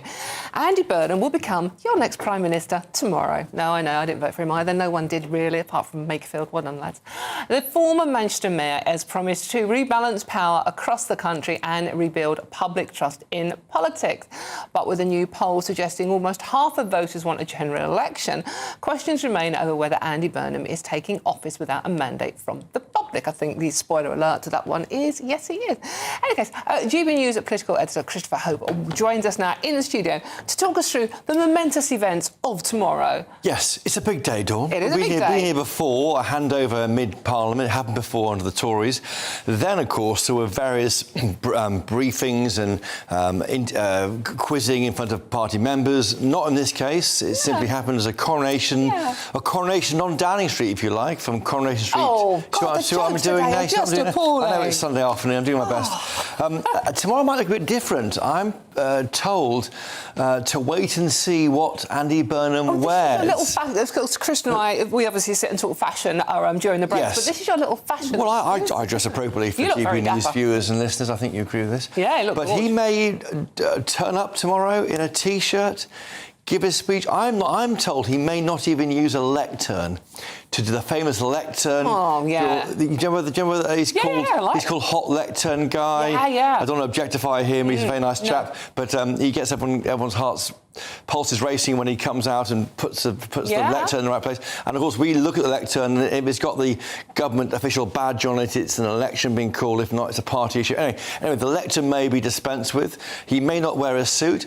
I'm told on both counts, Dawn, wait and see. So this could be set the tone for a more informal government. So, hold on, it's going to go and see the King, right? Yes. Possibly in a T-shirt. Whether it's black or dark blue remains to be seen, but... I would suggest he shouldn't do that. I think that would be disrespectful to the King. But he may get changed in the back of his car. Oh, for God's sake. And I don't know, Dawn, listen, what I do know is nothing is happening today in terms of the reshuffle, what anyone's thinking about in Westminster. For me, the key is what happens to Rachel Reeves. Yes. Because she is going to be promised a role somewhere in government. Why isn't he getting rid of her? But she isn't. Well, she wanted. MPs don't like her. Punters don't like her. Difficult to get rid of her. You have to suggest she's done something wrong. It's very rare that chancellors are sacked like that. I mean, often they can move into a sideways role. I'm going to give you an idea. How about Defence Secretary? I say that because she was there when the Defence Investment Plan was unveiled by Keir Starmer and the then Defence Secretary, or the current one, of course, Dan Jarvis. It could well be that given they have to find more money to fund the Defence Plan, $5 billion, having a former Chancellor in there could be quite a clever way of doing it, and it may give her a different... Wasn't she the Chancellor that left it with that £5 billion black hole, to borrow her phrase that she loves? Yes, indeed, and that's a problem she must fix. It's a hole she created, therefore she must help fill it. And maybe the best person for that is a Chancellor. What we do know, though, I think we know, we can say pretty certainly, that 5 cabinet ministers will leave the government tomorrow. Lord Hermer, the Attorney General, Steve Reed, Housing Secretary, Liz Kendall, Tech Secretary, Emma Reynolds, Environment Secretary, Peter Kyle, Business Secretary. I think they're all off. I think Shabana Mahmood comes in as Chancellor, Angela Rayner in at Health, if she wants that job. Jonathan Reynolds in at Business. I think we're going to see Ed Miliband maybe as the Foreign Secretary, with a pledge to increase aid spending, which he'll like to do that. Pat McFadden stays at Work and Pensions. Annalise Midgley in at Chief Whip. Probably Lucy Powell in as Deputy Prime Minister and maybe Local Government Secretary. So that's where there's lots of things moving. As I say, if Rachel Reeves, I think if she refuses to go somewhere... Well, what's going to happen to her then if she refuses? Well, it's difficult because then she can't... Then it means that all the other jobs don't fall into the right place. So it's very complicated doing... Imagine trying to reshuffle all the presenter roles at GBNews and then Dawn Neeson held out for her show and then nothing happened. No, but it is quite hard because it's whole... I'll pop that thought. But it's like it's a game of Jenga. If one person won't do a move, then everything else falls apart. So what about people like, I don't know, David Lammy? She says plucking a name out of thin air. I don't know about Lammy. I'm not sure on Lammy. I've been asking around, but no one's commenting today. Reports... West Streeting? West Streeting, I thought I had tips at the Home Office. Right. Which I haven't mentioned yet. Should have mentioned it earlier. It is frankly a bit of speculation today because no one's being told anything until tomorrow. So the choreography will be, mid-morning. We'll see the Prime Minister, Sir Keir Starmer, his last night in office tonight. He'll emerge with his wife, Lady Starmer. Maybe with his children, who we never report on because he doesn't like us to do that. So I remember vividly back in 2010 when Gordon Brown quit office. The first time we saw his children was when they walked past us. Until then, we hadn't named them for various reasons to do with respecting privacy. He'll then go to the House of Parliament in a government to the Buckingham Palace, meet the King in his government car. He then leaves the Buckingham Palace in his own car, and then Andy Burnham is collected from somewhere, maybe the party headquarters, maybe Parliament, although Parliament isn't sitting. He's then driven to the Buckingham Palace, comes back to Downing Street, gives a speech around 1 o'clock-ish, and then the reshuffle all these cabinet ministers, sackings first in private, and then in public, the kind of public walk up the street, and we start shouting questions, Dawn. It's a long day. Exactly. They're very exciting. Well, I want to see you in a T-shirt and running shorts tomorrow, Chopper. I know you look good in your running shorts. Dawn, I've seen those pictures. I only ever wear a shirt. I can't wear a T-shirt. I feel naked at the neck. I can't do it. No, you have respect for the job. That's why. I don't want. I respect the people I'm with. You look so beautiful and smart. I must dress appropriately. Well, I would dress for the job you want, not the one you currently have. Well, Andy Burnham's got the job now, so... What's that tie say? What's that tie mean? I'm not going there. No. But he looks lovely. Christopher Hope, thank you so much for bringing some levity to basically democratically. I can't get my head around it at all. OK, let's see now... Andy Burnham actually risks his first confrontation with Labour MPs if he announces those new oil and gas drilling licences. They're not technically new, but we'll get to that point in a minute. So let's talk to the chair of the London Green Party, Eugene McCarthy. Eugene, good to see you. Thank you so much. So... one of the things we vaguely know about what Andy Burnham might do is allow the drilling in the North Sea continue. Now, when we say they're new licences, they're not, because these licences were approved before the last election, so technically they're not new licences. However, it does seem to be that he's reversing Ed Miliband's policy of not drilling. What do you make of it? Well, I think... I'm not going to touch on climate, actually. I think that's pretty clear cut. But actually, economically, it doesn't make a huge amount of sense. So what people at home will be desperately clamouring for, and what I really want myself, even in the middle of a bloody heat wave, is bills to come down. It's costing a fortune to heat our homes in winter. Energy bills are astronomically high in this country. None of these new sites of drilling will come online for about 10 years. That's 10 years down the line. And in that space of time, the Norwegians are drilling into this same basin. And they've been drilling away for 50 odd years at quite an industrial rate. So this basin is already very depleted. Over the course of that 10 years, there's not going to be very much left for us to get out of there. Eugene, and then, of course, the people who are drilling. Sorry, Eugene, the companies that own the licenses say they can get it online much sooner than that 10 years, just to put what they say over. They always say that. I mean, they keep saying that about things like Sizewell C, the nuclear power plant, which has been 3 years down the line for how long now? How many decades?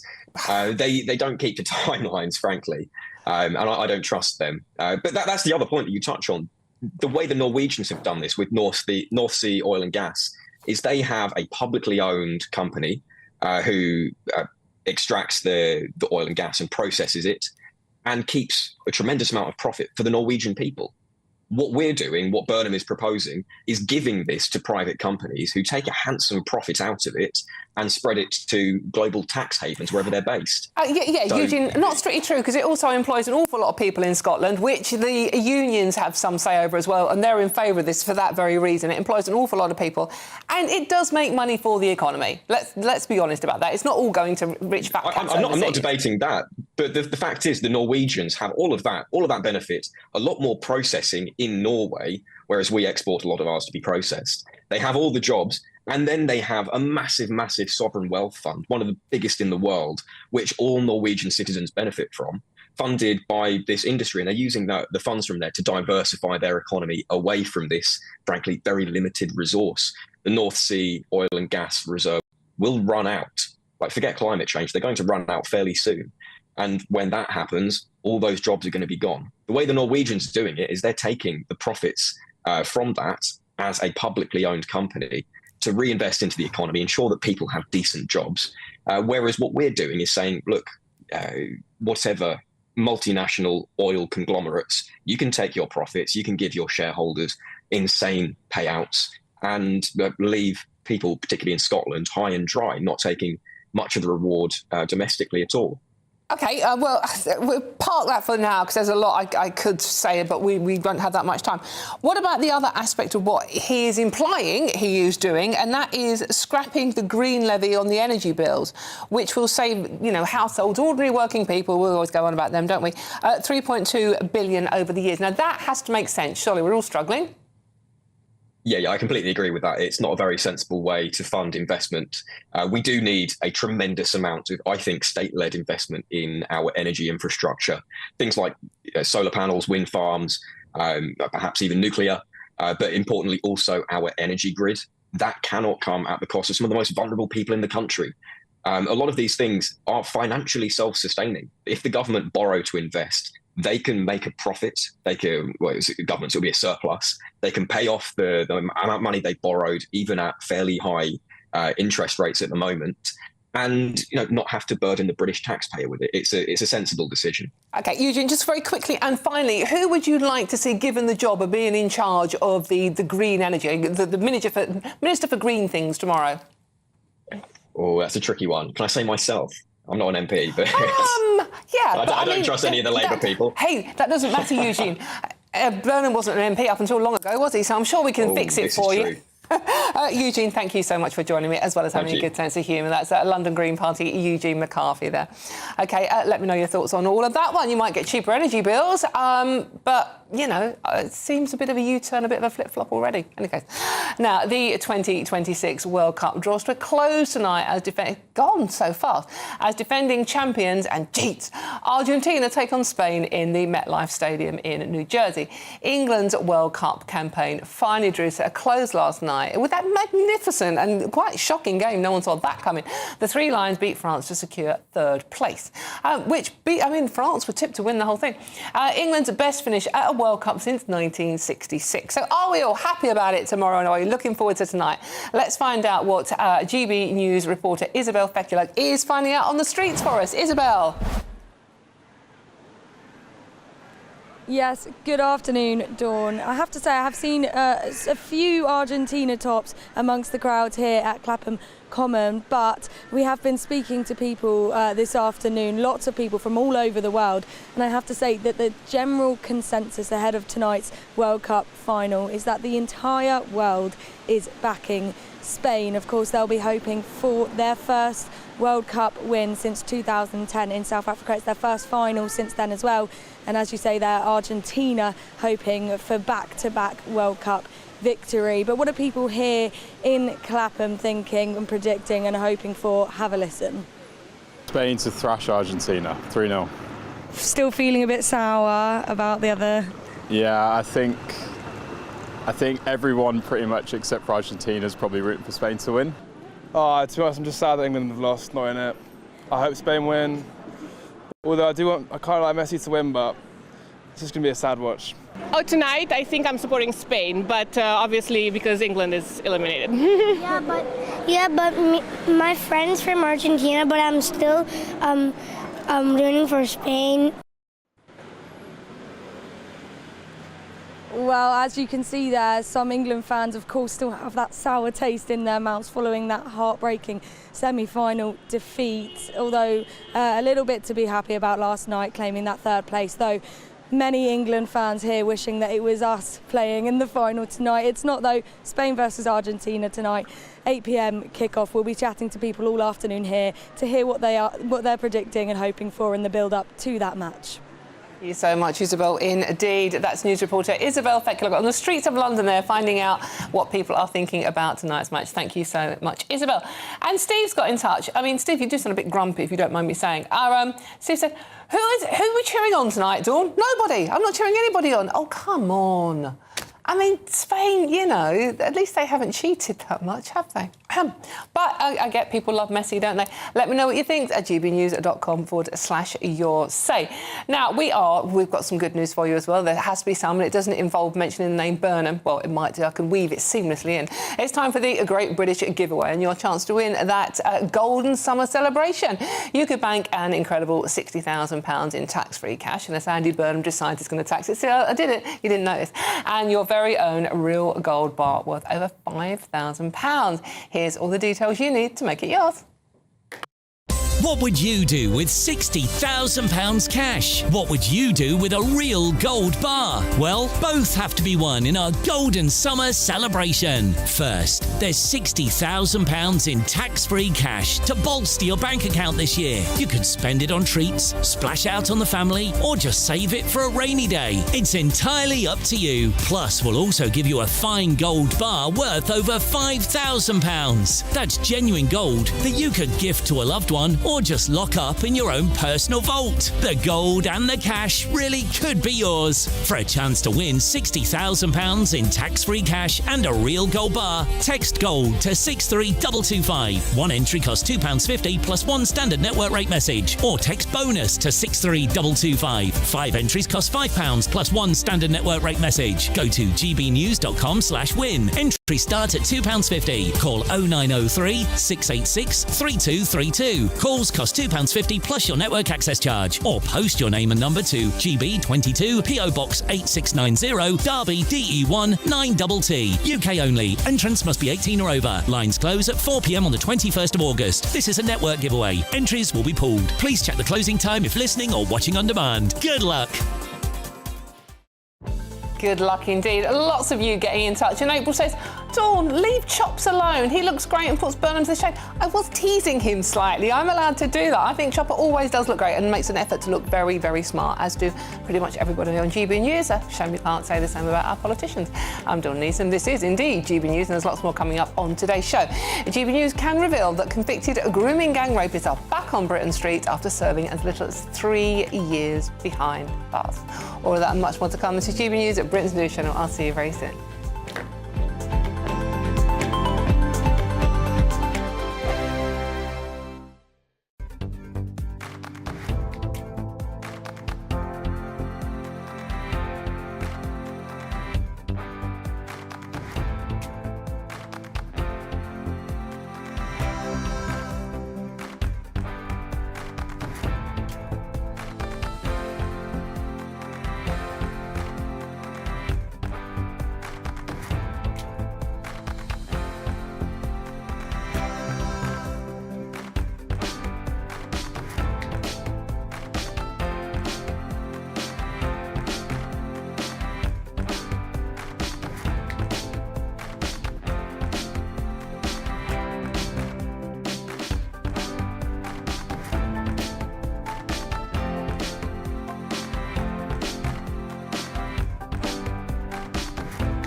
Do you trust what you're being told?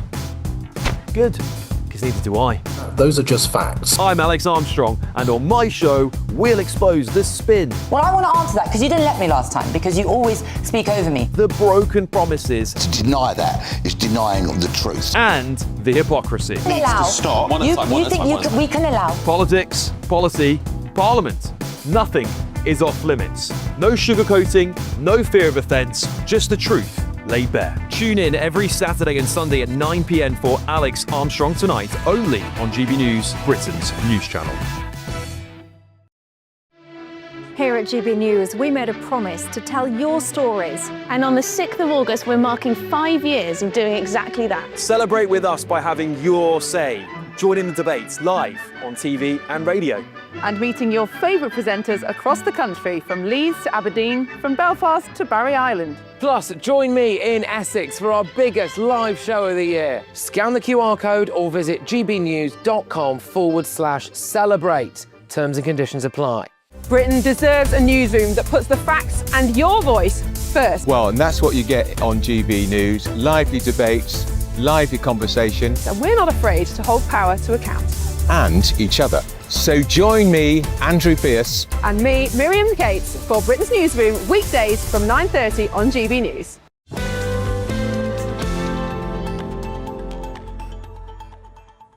Hello, welcome back to The Weekend with me, Dawn Neeson. Thank you so much for your company this Sunday lunchtime.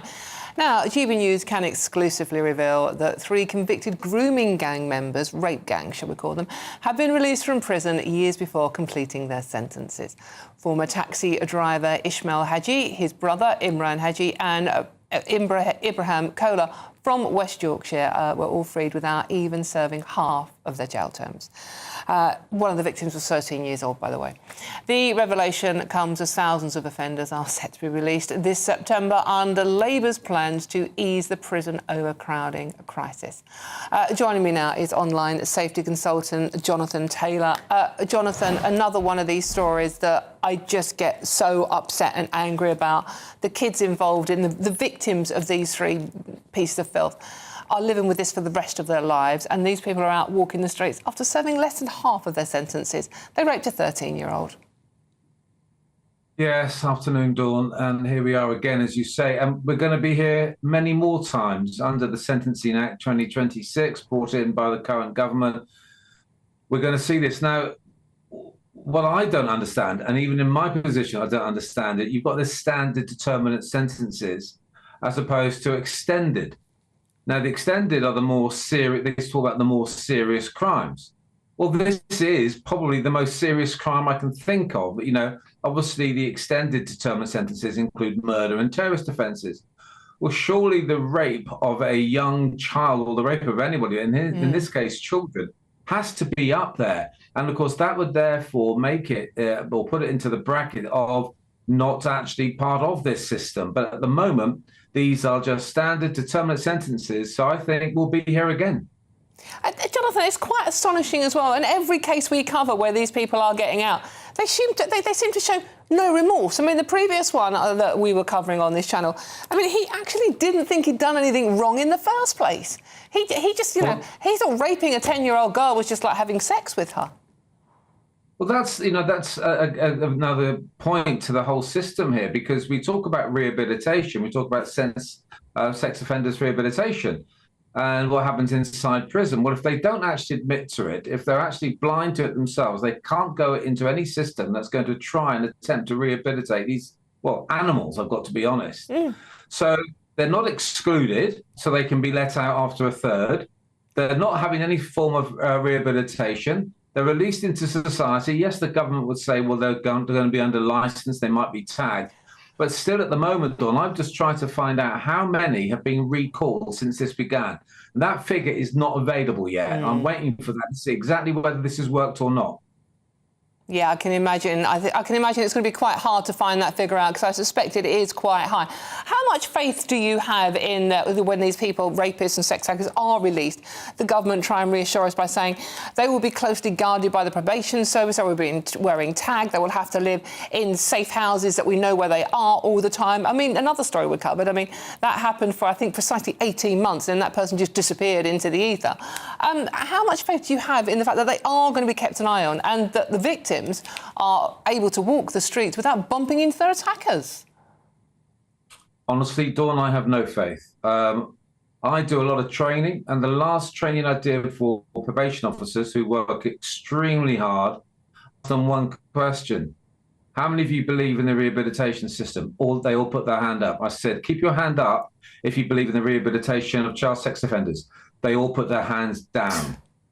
So not only are these professional individuals realistic about this, but you've then got the actual control, MAPA, the Multi-Agency Public Protection.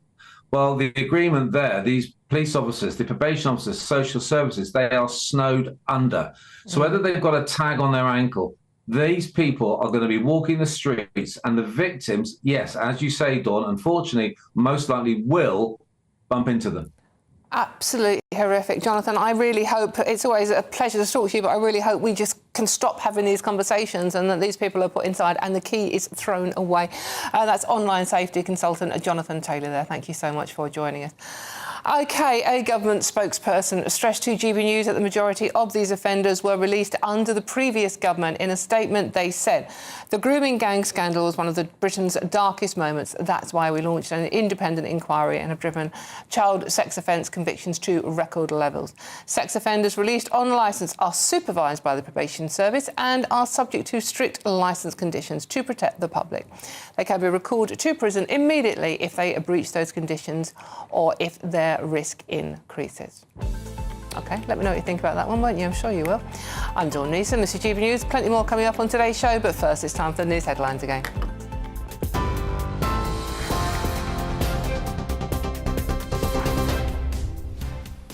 Your headlines at 2:34. Andy Burnham will scrap plans for digital ID cards when he becomes Prime Minister tomorrow in his first major policy pledge. England have beaten France 6-4 in the thrilling third-place playoff in Miami, achieving their best men's World Cup finish since 1966. But tonight, all eyes are turning to New Jersey as Spain meet Argentina in the 23rd World Cup final. One person has been killed and 16 wounded after Russia unleashed its largest ballistic missile attack of the war on Ukraine last night. Andrew and Tristan Tate have been arrested in Miami in connection with a British police investigation into alleged sexual offences, with further charges now being brought against them. The Crown Prosecution Service has requested the extradition of the brothers back to the UK. The Tates have previously denied any wrongdoing. Those are your headlines for now. Bethany Elsey will have more for you at the top of the hour. Take the GB News family with you on any device. As long as you have an internet connection, tune into GB News anywhere on the planet or beyond.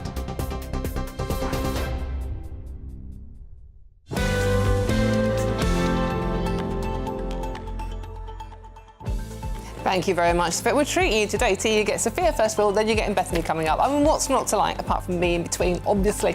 Now, remember, let me know your thoughts on all the stories we are discussing today by visiting gbnews.com/yoursay and join in the conversation, or you can scan the QR code thing. We obviously have got a huge day on GB News for you tomorrow, covering every cough and spit of what's going to happen with your new Prime Minister and your new cabinet. We will find out more about that one. But for now, do keep those messages coming in, certainly on the rape gang piece of scum being released to walk on our streets again. How many more times do we have to have this blooming story? But there is lots more coming up on today's show. Another one that's going to annoy you. The Scout Association is investigating after children were encouraged to paint for Gaza, with one picture featuring the controversial slogan, "From the river to the sea," which is deemed anti-Semitic in many countries around the world. So we're asking, should children's groups be politically neutral? All of that and much more to come. I'm Dawn Neeson. This is GB News, Britain's news channel. Don't you dare go too far. I'll see you soon.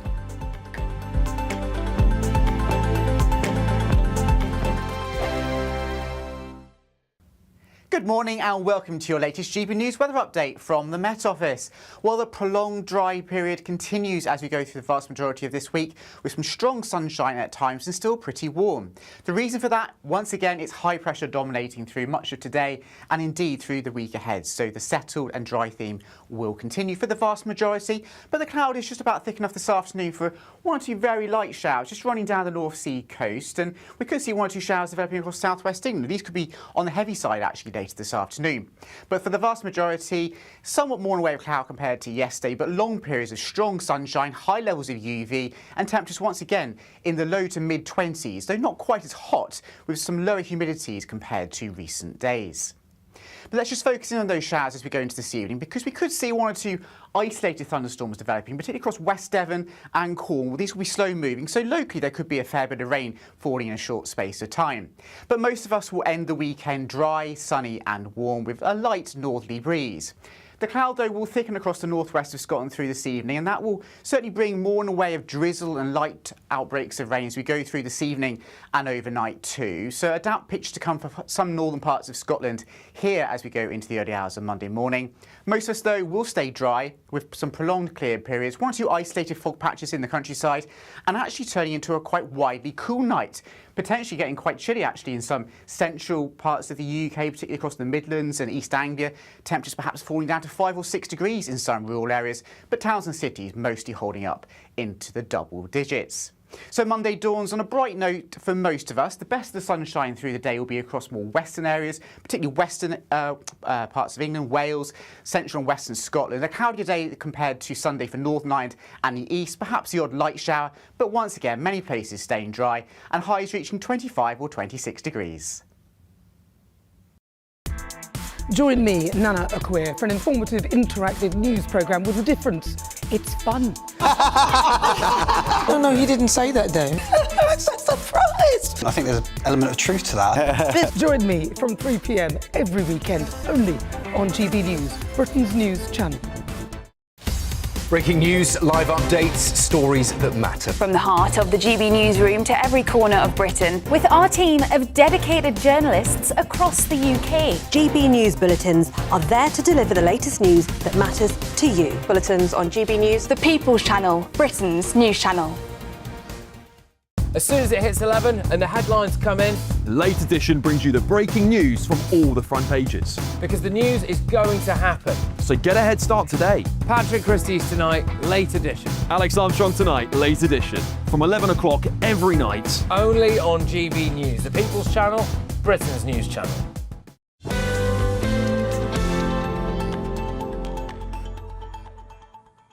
Hello, welcome back to the weekend with me, Dawn Neeson, and thank you for your company this afternoon, by the way, and thank you for all your messages talking about the child rapists, rape gangs being allowed to walk the streets after serving less than half their sentence. Lots of you are saying chemical castration is the only answer. You can't rehabilitate paedophiles. It's never really worked. And Lynn says, this is absolutely disgusting. Thanks, Lammy, for releasing these monsters. Be interesting to see what happened to David Lammy tomorrow, won't it? We'll find out. OK, now let's talk about this story, because I know it's going to annoy you. It annoyed me, that's why I've decided to do it. A branch of the Scout Association, Scouts, encourage children to paint for Gaza. It's the Muslim Scout Association, who knew there was such a thing, but there is, held the painting challenge in collaboration with the charity Islamic Relief to show Palestinian children love and support. OK, now the Scout Association has since opened an investigation into the competition, with some claiming that this competition is politicising children. Now, one of these little uns actually put, you know, from the river to the sea as a slogan on their painting, which in many countries is now officially an anti-Semitic statement and a criminal offence. But these are little kids being encouraged, and this was displayed by the Muslim Scouting Association, me neither. Anyway, so let's talk to research fellow at the Henry Jackson Society, Emma Schubert. Emma, tell us more about this story. It's absolutely infuriating. Sure. So, as you said, we found some of the artwork that was published by the Scouts Association, that was produced by children during this challenge. And as you said, it included phrases like "from the river to the sea," which, as you rightly mentioned, has been criminalized in some states, including Germany and Australia, because of its links to Hamas and its genocidal suggestion. We also found drawings where the State of Israel is colored in with the colors of the Palestinian flag, with the Al-Aqsa Mosque superimposed on top of it, seeming to suggest the removal of the Jewishness of the world's only Jewish state. And so we're happy to hear that after writing to the Scout Association, they have launched an investigation, not least because the Scout Association's own rules oppose prejudice and require political neutrality, which seems to be pretty far from what we're seeing. And I think what's more troubling about this to me personally is that this doesn't seem to be a one-off. We only wrote to the Scout Association on one of many points that we could have written to them about. We also found a Palestine activity pack that was distributed, and your viewers can find it right now on the Muslim Scout Fellowship website. They can download it. They can look at what I'm talking about.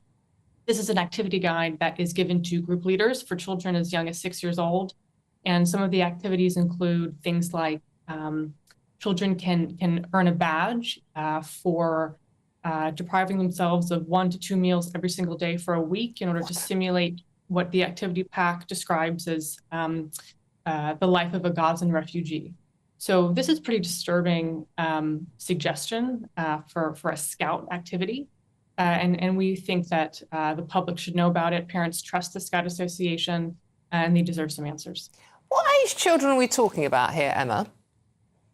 So Scouts can, children as young as 6 are dealt with in this activity pack that I'm talking about, but it goes up until the ages of 14 to 15 usually as well. Mm-hmm. So I think the Scouts pack that we got our hands on sort of thinks that they are giving age-appropriate activities for different age groups. So that sort of starvation simulation that I just talked about, that's suggested for older children. But for younger children, there are activities like pretend you're a refugee and you have to pack a bag very, very quickly. So it's simulating war zone behavior, which I think is something that parents and teachers should know about as soon as possible. Absolutely, and well done for raising the issue. I mean, looking at some of the paintings here, they look like they are done by little kids. I mean, they're not sort of like, A-level artwork. They're little kids, how little kids would draw and write. A shocking story. Emma, thank you so much for exposing it and for joining us today. That's Research Fellow at the Henry Jackson Society. And if you want to have a look at some of these yourself, it's in today's Sunday Telegraph. The headline is Scouts Post Painting with Anti-Jewish Slogan. You really could make it. I mean, encouraging kids to starve themselves? I mean, what on earth is going on? In any case, the Scout Association, in response to this story, have said, we are aware of this complaint and take the concerns raised very seriously. We have a robust process in place to ensure that matters of this nature are investigated thoroughly, impartially and fairly.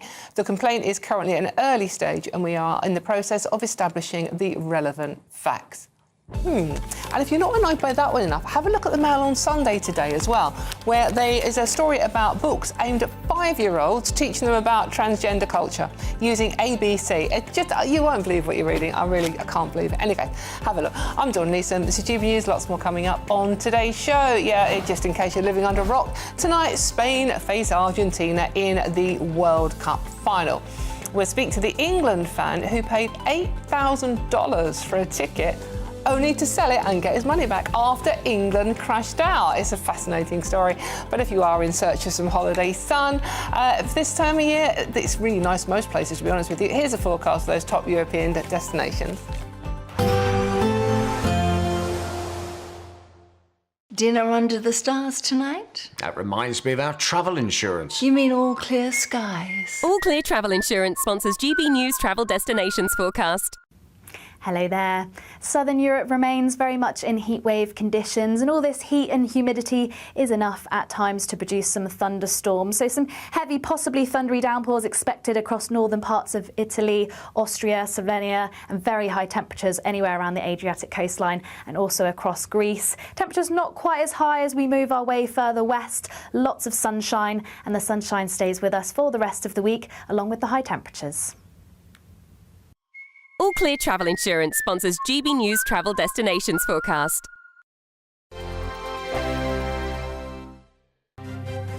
GB News Breakfast, every day from 6 a.m. What do you think about where we're going to get our future athletes and our Olympians from when we're telling our children, oh, you can't go out and partake in sports today because it's a bit hot?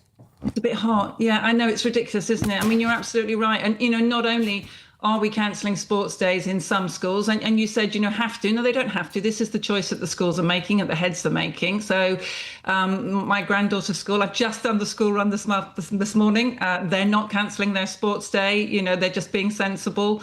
Why not move it to the morning? You know, I've just dropped her off now. It's 17 degrees. So they're perfectly capable of running at 9 o'clock in the morning instead of 2 o'clock in the afternoon. There's lots of ways that they could think outside of the box and do this. I mean, Labour is just about to cut 22% from the sports budget as well. GB News, the People's Channel. Dubes & Co. Weekdays from 6 p.m. Industrial action in the 70s, all of that is part of the culture of that great town, and it's something that reflects a lot about the rest of us. Right, but the word culture does not... It doesn't mean opera. That's history. Yeah. That's the history of the town. How is this money spent?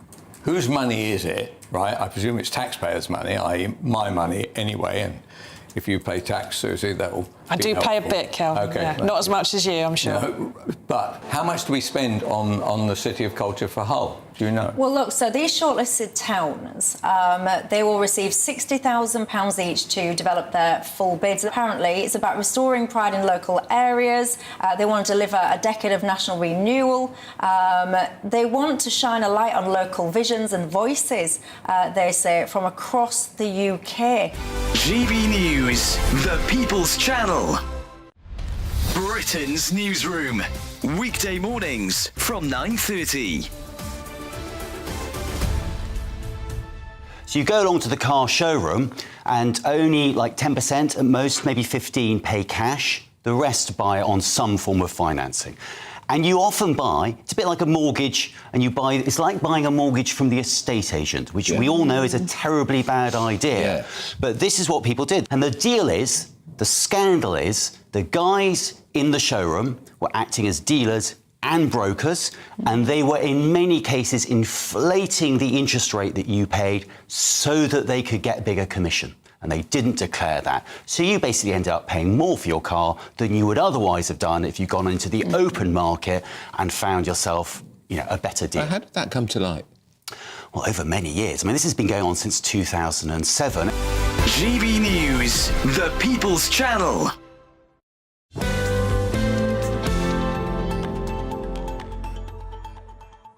Welcome back to the Weekend with me, Dawn Neeson. Just a few quick messages about that last story, Scouts painting with anti-Jewish slogans. Debbie says, what chance do children have when they are being taught these sickening things? Charlie says it's blatant indoctrination. And Rachel says, out-and-out anti-Semitism is unbelievable. From the river to the sea is the destruction of Jewish people. Do keep them coming in, because now we're going to talk sport, though. And Aidan McGee is here in the studio, because there's a little football match coming up tonight. So. There is indeed. I mean, it was a fantastic one last night. England beating France 6-4 unexpectedly. A really weird end to the tournament. Some people are very happy over what reflecting on England achieved. Third place, best ever appearance on foreign soil, and third in the World Cup still. You know, you have to say that's the best performance since 1966. It is still good. We will always have recriminations and regrets over what happened the other night, and Thomas Tuchel and his subs, and the fact that he doubled down afterwards, even though most of us could see. This is the thing. Everyone said, "Oh, hindsight is 20/20 vision." Well, most of us, including everyone I was with, could see what was going on from 56 minutes onwards. We were watching that in a pub, and literally everybody, even the little kids, were screaming at the TV screen on that one. Well, look, there seems to be no problems between manager and players last night. I mean, they rattled in 4 goals before half-time. Declan Rice looked very good, despite looking tired throughout the tournament. Bukayo Saka, where was he earlier in the tournament? Oh, good question. You know, hat-trick last night. And Jude Bellingham, when he came on, looking every bit as fresh as he did in minute 1 back in the first game against Croatia. So outstanding from them. And I think overall, in totality, decent performance. But of course, massive, massive game tonight. And I'm going to bring in a very special guest. He's my nephew, James McGee. James, are you there? Because I understand you're in New Jersey and you're looking forward to the game tonight. Hi both. Yeah, I'm live from New Jersey at the moment. 10 a.m. here, almost 10 a.m. Here for the final.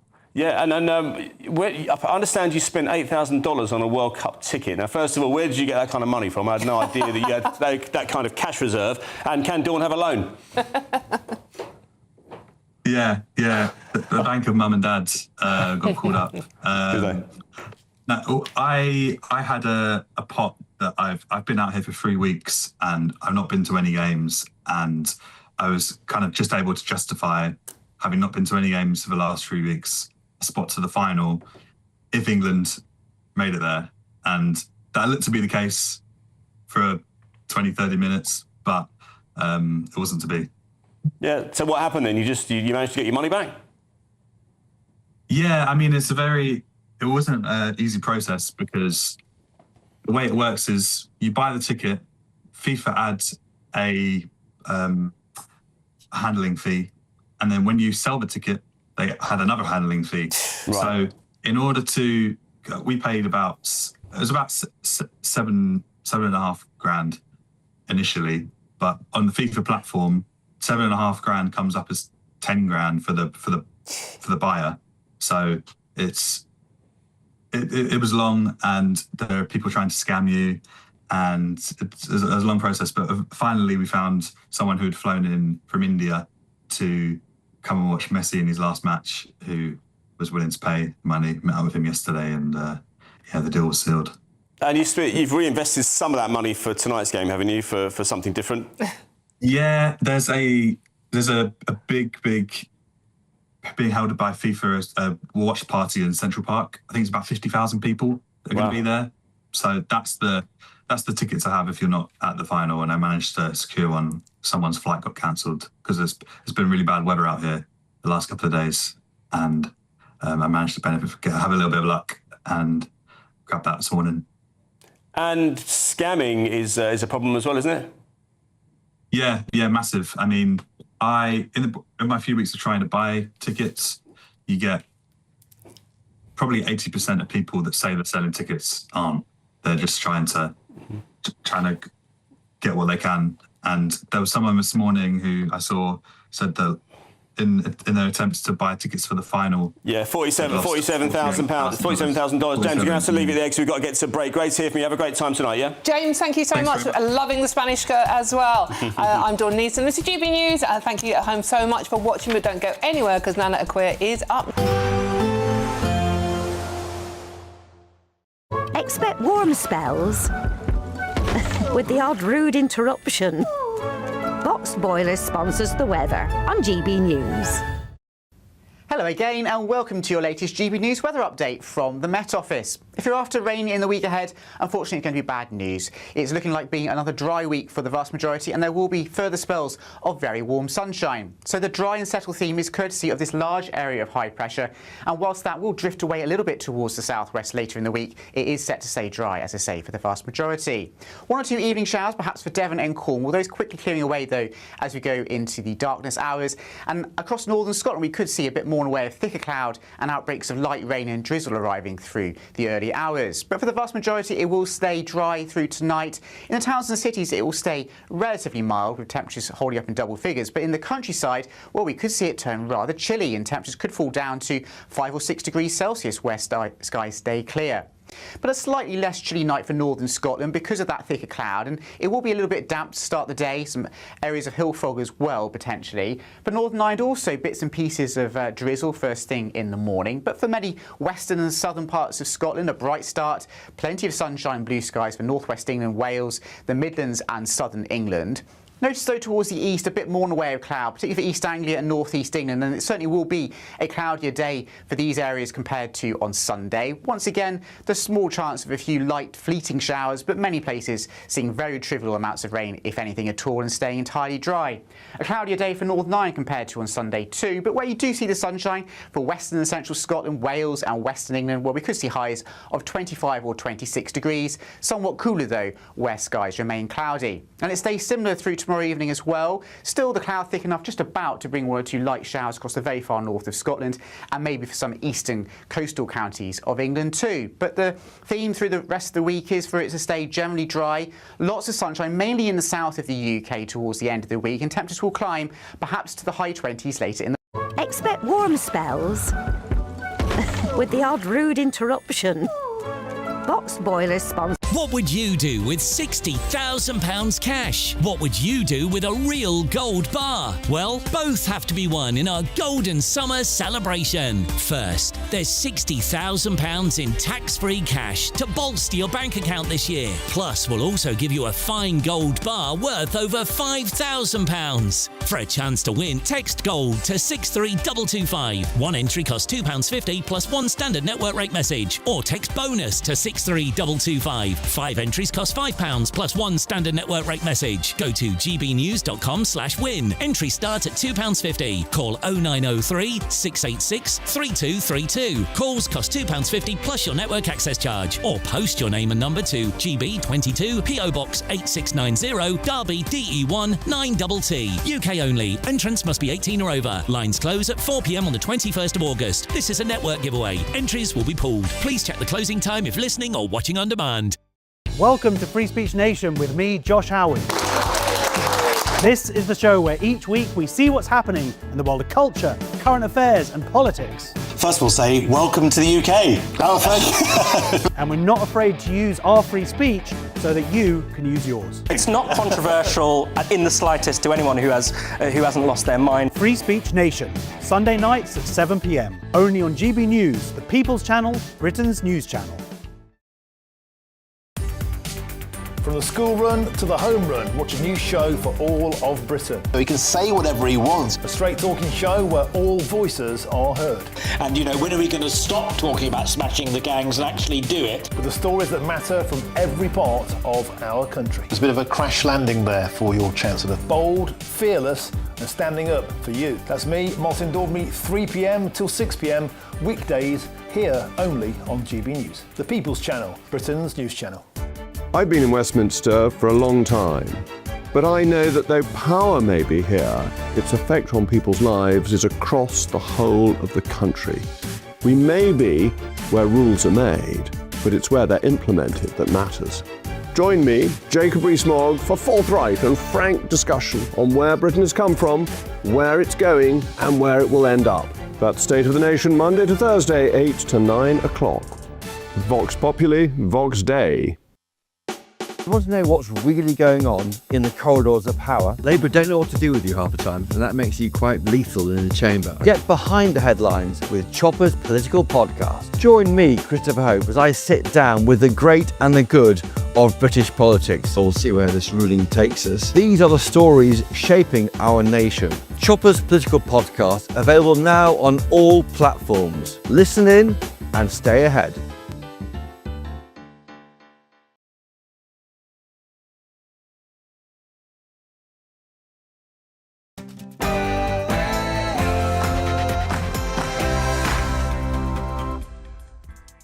Hello, good afternoon and welcome to GB News. We're live on TV, online and on digital radio. I'm Nana Akua. And for the next few hours, me and my panel will be taking on some of the big topics that hit the headlines right now. This show is all about opinion. It's mine, it's theirs, and of course it's yours. We'll be debating, discussing, and at times we will disagree, but no one will be cancelled. Now, joining me, and I will say today it is actually my birthday. Yes, I know. 21 again, you can guess if you like. Have a nice surprise later on. I hope it's a nice one. But joining me for the next few hours, political commentator Fahima Mohammed. And businessman and commentator Jeff Banks. He is around, don't know where he's gone, possibly to have a cigar, who knows. Coming up though in my niggle, I will talk about DEI and the police as it emerged that officers are being forced to write 500-word essays on how to build an anti-racist police service. Who'd have guessed it? Then with Andy Burnham becoming Prime Minister tomorrow, we'll have the latest on what he's got in store for the country. Our political editor, Christopher Hope, will tell us everything we need to know. Is Rachel Reeves going to be made the Defence Secretary tomorrow in Andy Burnham's cabinet reshuffle? I'll tell you why in just a moment. God help us if it is the case.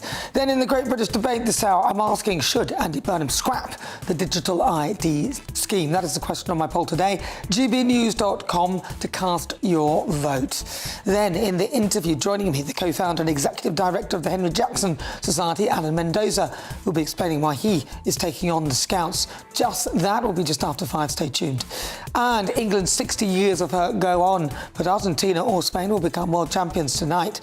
We'll look ahead to the World Cup final. But before all of that, let's get your latest news with Bethany Elsey.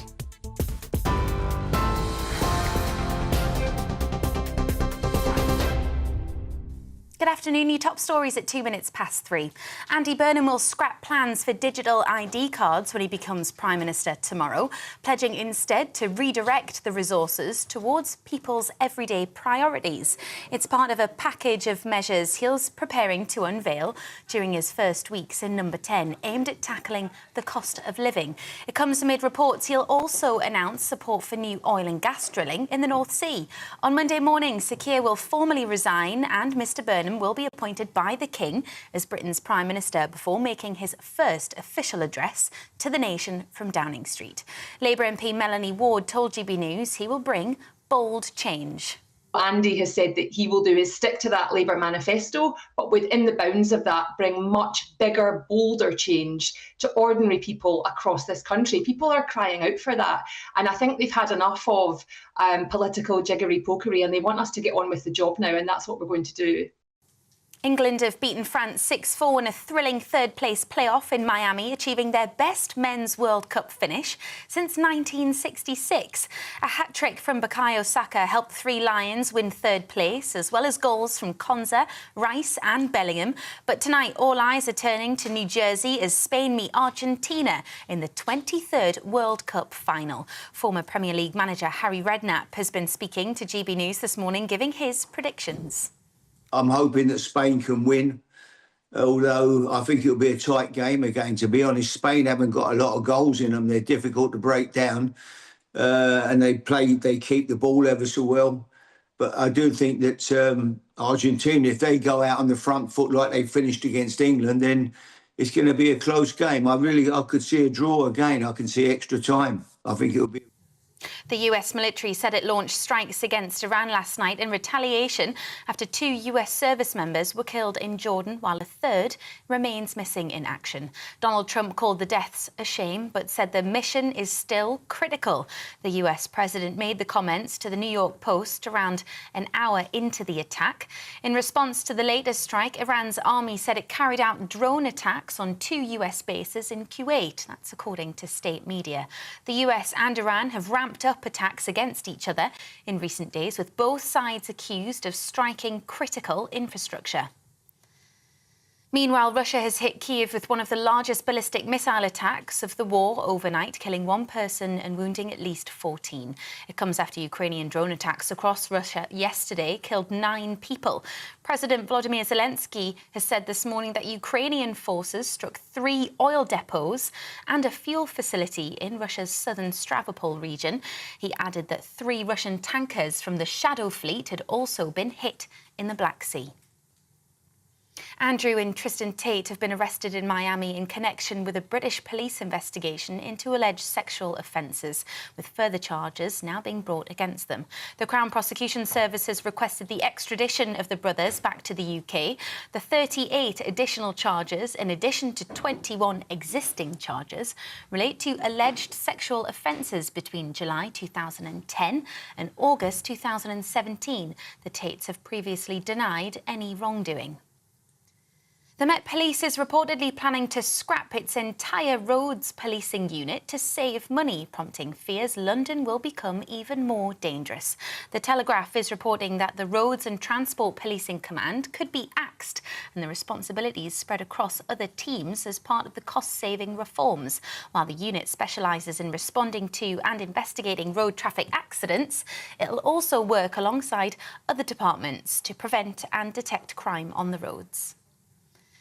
And the socialist mayor of New York is reportedly exploring legal options for arresting Benjamin Netanyahu at the city's UN summit in September. It's understood Zoran Mamdani previously pledged to honour an arrest warrant for the Israeli Prime Minister issued by the International Criminal Court for war crimes in Gaza. You're up to date for now. Let's get back to Nana. Tune in to GB News Radio wherever you are. Online, on DAB Digital Radio, on TuneIn, on Radio Player, on Nation Player and on your smart speaker. Just say, play GB News.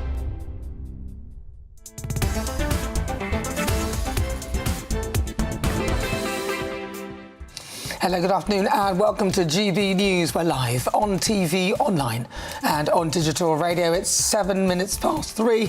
I'm Nana Akweer. Welcome if you just joined me.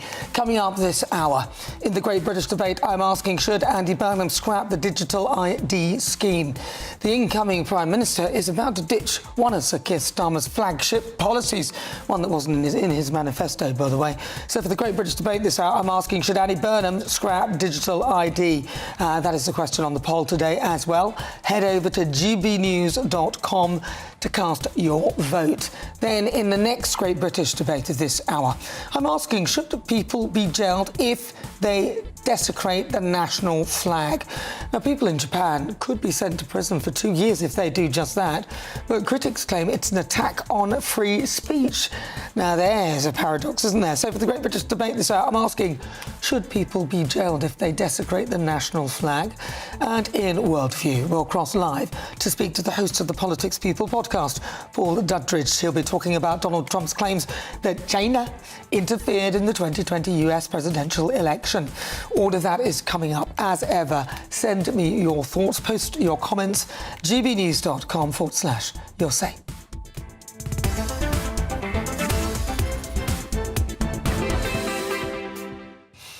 Right, so there's only one place to start, and that, of course, has to be Andy Burnham, or Hope in Every Heart. He will become the Prime Minister tomorrow after waiting to find out what a Burnham government will look like. Now, we're finally getting some meat on the bones. We're joined now by GB News' political editor, Christopher Hope. Christopher, so meat on the bones, not, what is it, in every postcode, Hope in Every Heart? That's nice, very woolly, doesn't mean anything. Well, we might see more of them around the country than Nana. Great to see you, of course, on your show on Sunday. Burnham on Sea, it's been called. He'll tour the country, going to all parts of the country, delivering his message. We'll see less mention of Manchester, more of the whole of the UK. He'll probably go to Scotland, Northern Ireland and Wales this week, I expect, as he demonstrates he's in charge of the union, holding that together. That's the first role he's got. He may look a little different tomorrow. There's speculation this lunchtime he may not wear a jacket and tie to address the nation. Oh, no. He may not even use a lectern, Nana. Maybe he'll shave his hair. Yeah, well, no, he'll look very smart, but he may do it differently. He may have his own rumours may have his own logo on the lectern, if he has one at all. The lectern or the podium, the lectern is part of the kind of paraphernalia of becoming a Prime Minister, normally with the HM government crest on it. Will you do this outside? Yes, I think outside. I've been there for many of them. Normally it's soaking wet when... Let's hope it's not raining. I'm sure it won't rain tomorrow after given the weather recently. He'll be outside. The choreography is the Prime Minister, Sir Keir Starmer, his last night tonight in office.